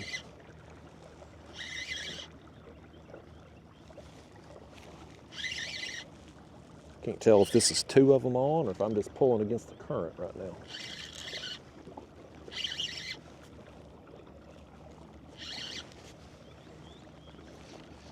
May just be one big one.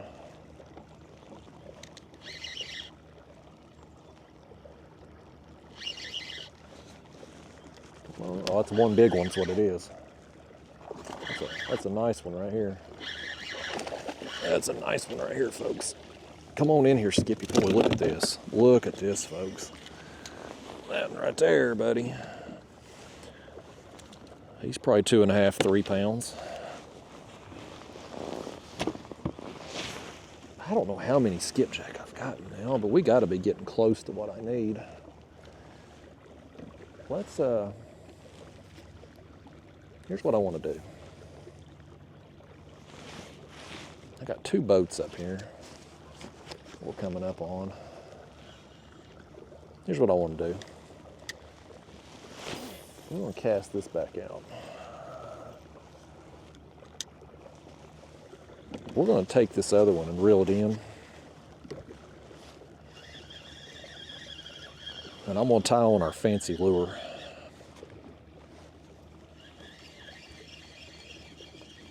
I want to try it out.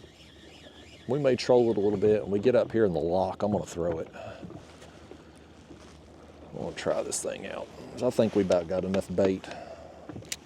I don't know how many we got, but we do have those 4 extra white bass in there too that I can supplement in with the skipjack. So what y'all do with my scissors here?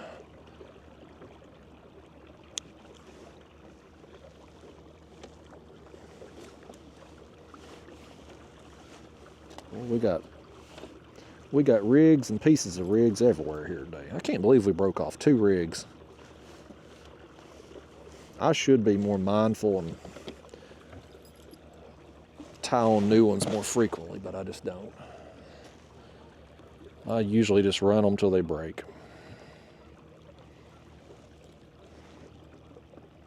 Let's go up here between these 2 boats.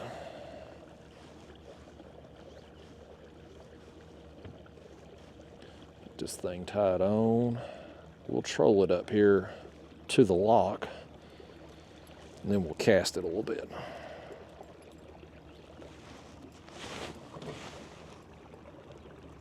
There we go.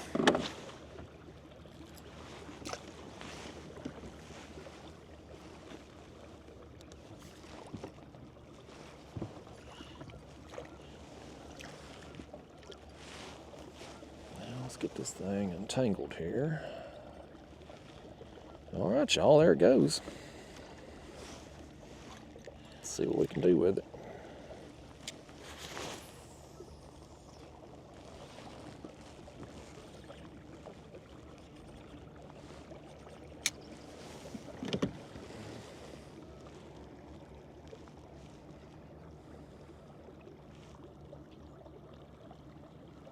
Them fellas over there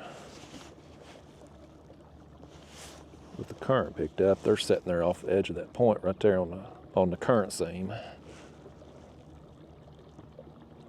Them fellas from Minnesota, I think they're up here by the lock now. That umbrella rig there, you can see my rod tip bend. It's a little bit more drag pulling it through the water.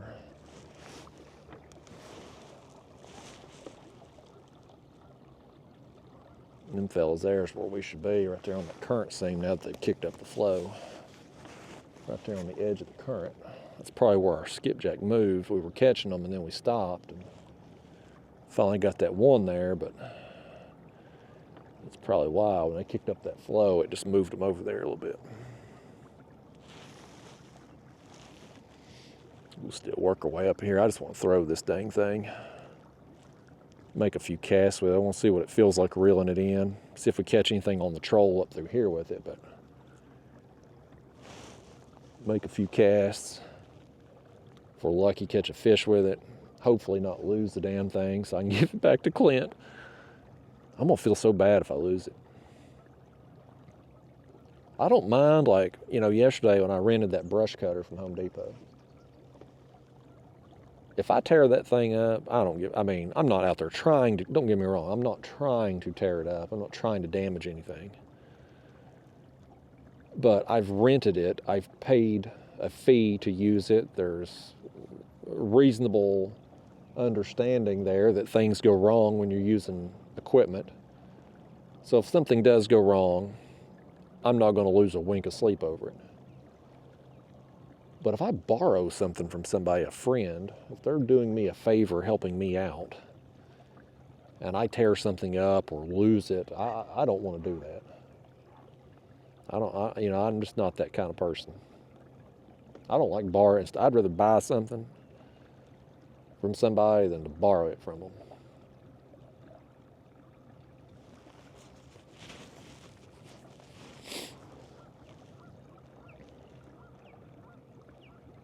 Can't tell. The Minnesota guys, they may have started to troll now. Either that or they're idling out this way.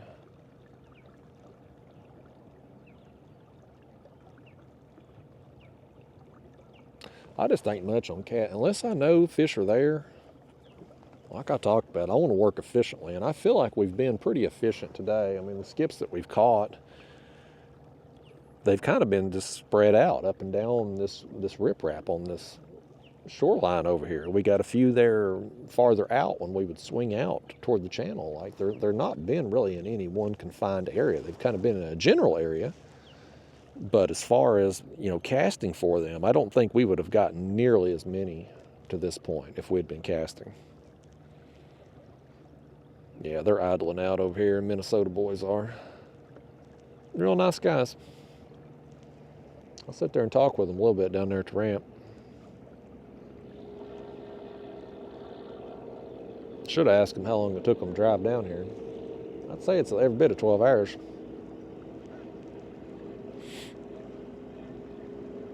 I've been to Minnesota twice. I went up there once with my mom to the Mayo Clinic in Rochester. And then back in my nursing days, I went up there and worked in Minneapolis. But I've not spent a great deal of time up there. The only place in Minnesota I have been outside of a hospital setting is the Mall of America, they called it. This huge shopping mall. I wouldn't make a trip up there just for the mall, if you were wondering. Of course, I'm not a shopping mall kind of person anyway. If I go to the mall, I'm either looking for a new hat, or I need something from the Apple store. That's the only reason to go to the mall, in my opinion.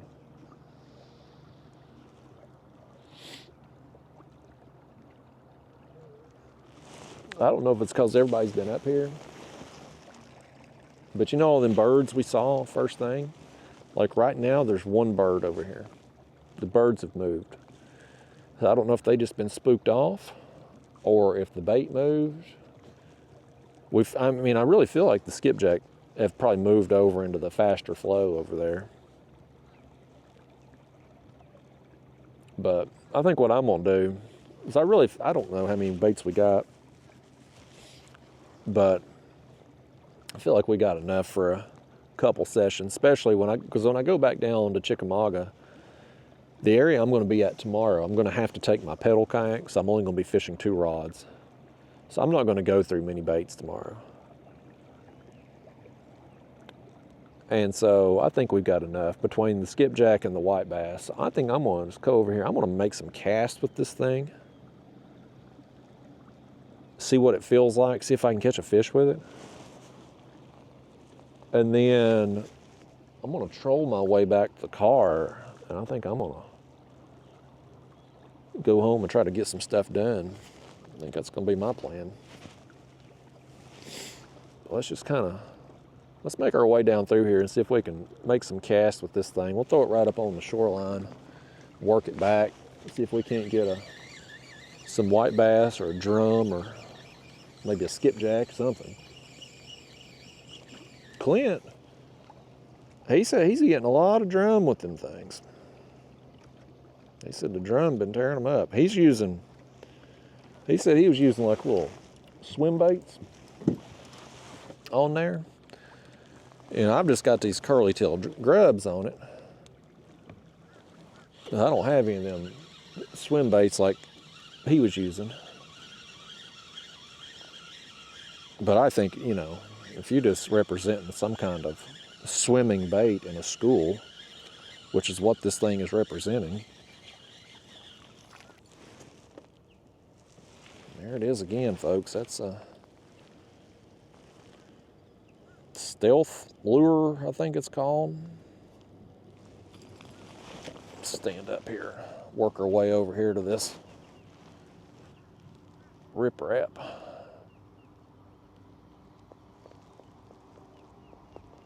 I brought my ultralight rod with me too. I thought if this lure didn't work out and I was able to get bait quickly, I may throw a gulp a little bit through here too, see what all we get, but I ain't gonna. This catching bait has taken so long, I'm not gonna fool with it today.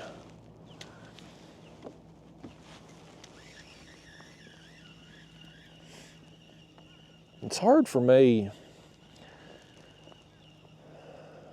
It's weird, like, if I don't have anything hanging over my head, I can go out and just relax and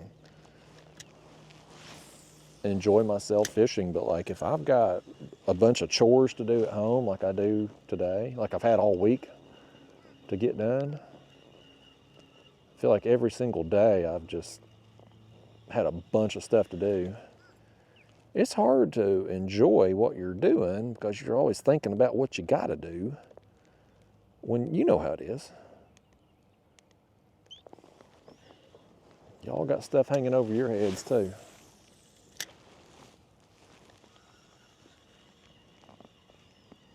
I don't really know how fast I should be reeling this thing. I'm just going to do a steady retrieve with it. Get it up here close. I'm going to stop it real quick, see what it looks like when it falls.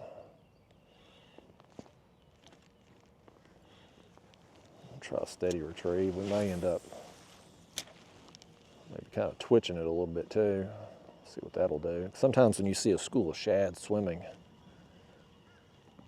you'll see them kind of just dart, you know, here and there when they spook. So we can probably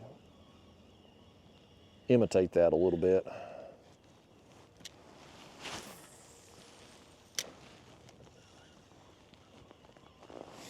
I don't do a lot of this style of fishing right here. the chunking and winding. Unless I'm bass fishing specifically, I just don't do this much. It's not really, this isn't really me, I guess. Like I'm kind of a lazy fisherman. Catfishing, you know, I'm gonna drop some cut bait down and sit there. Bait fishing, like this morning, I'm gonna get out here, I'm gonna troll. The only time I'm really casting is if I'm ultralight fishing. And with ultralight fishing, hell, I'm getting bit so frequently. When you're throwing a 1-inch bait there, you're just getting so much action, you don't even think about the casting. But like if I'm bass fishing and I'm making 100 casts to catch one fish, like I lose interest in it very quickly. I got bass fishing friends and they're bored out of their mind if they go catfishing with me, man. They just can't understand how I can be into it. But they're like, how do you sit here for hours waiting on a bite? And I'm like, you do the same damn thing. Difference is you're casting. That's the only difference. You know, bass fishermen, they go out there, they fish a few hours. They're not getting bit nonstop. They're making a lot of casts sometimes between fish. They have downtime too. Just the difference in their downtime is they're actively doing something. Whereas me and you, we go catfishing. We're just kick back, relax, hanging out.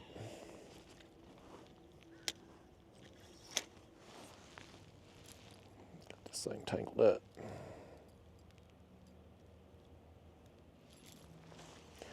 And I don't know if tying this thing with straight braid is the smart move or not. I should have a leader of some kind going to the lure.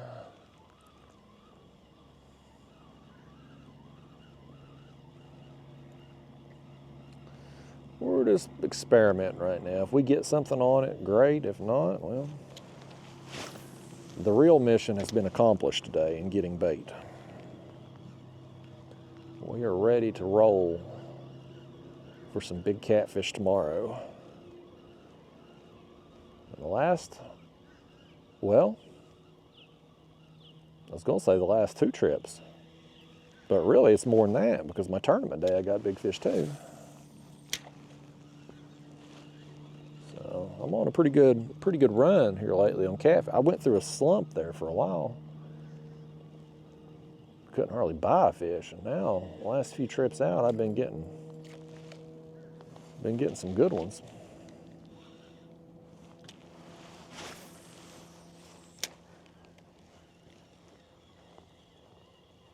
There's all them herons, they're sitting up there on top now.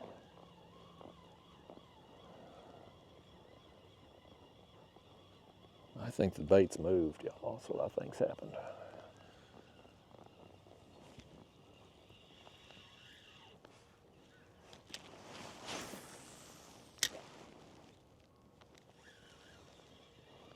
That heron up there, he's got him a mouthful of something.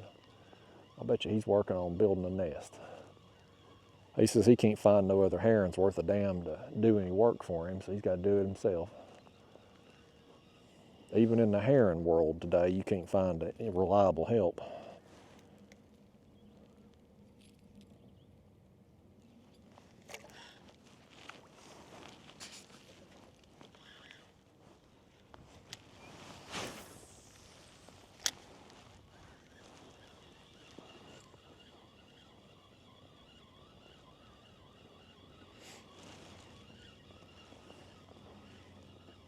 You know what I should have done while I was back there by the lock wall?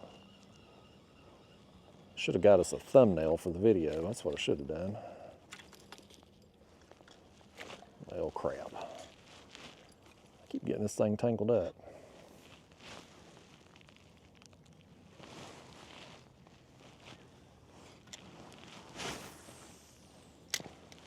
I just don't have the patience to do this kind of fishing, y'all. I just don't. I mean, if we were really on them here, but to sit here and just chunk a lure, I gotta be in the right mood for it. I fish in bass tournaments sometimes. Back home on Fort Loudon, they got a weeknight tournament, spring and summer, 6 to 9 p.m. Most years it's been on Thursday. I think last year they did it on Wednesdays. I'll fish it sometimes if I'm in the mood to go out and throw a lure for a few hours, but even then it's 3 hours I'm throwing it.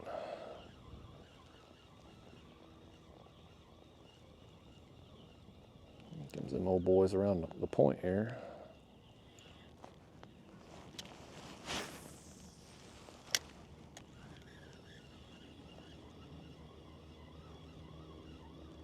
I'm already bored with this thing, man.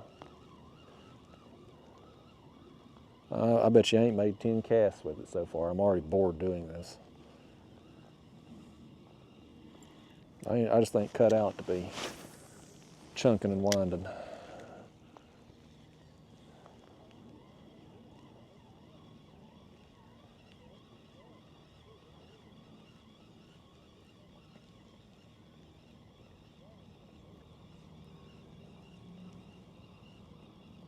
Them fellas moved. I thought they were down there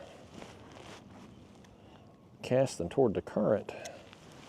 That one reeled one in, but now they've moved over here to this side.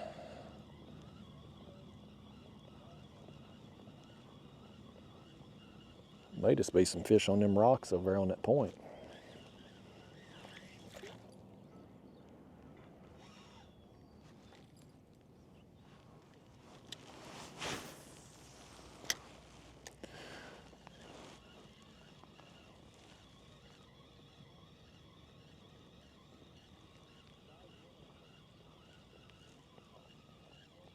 Yeah, I'm about bored with this crap, y'all.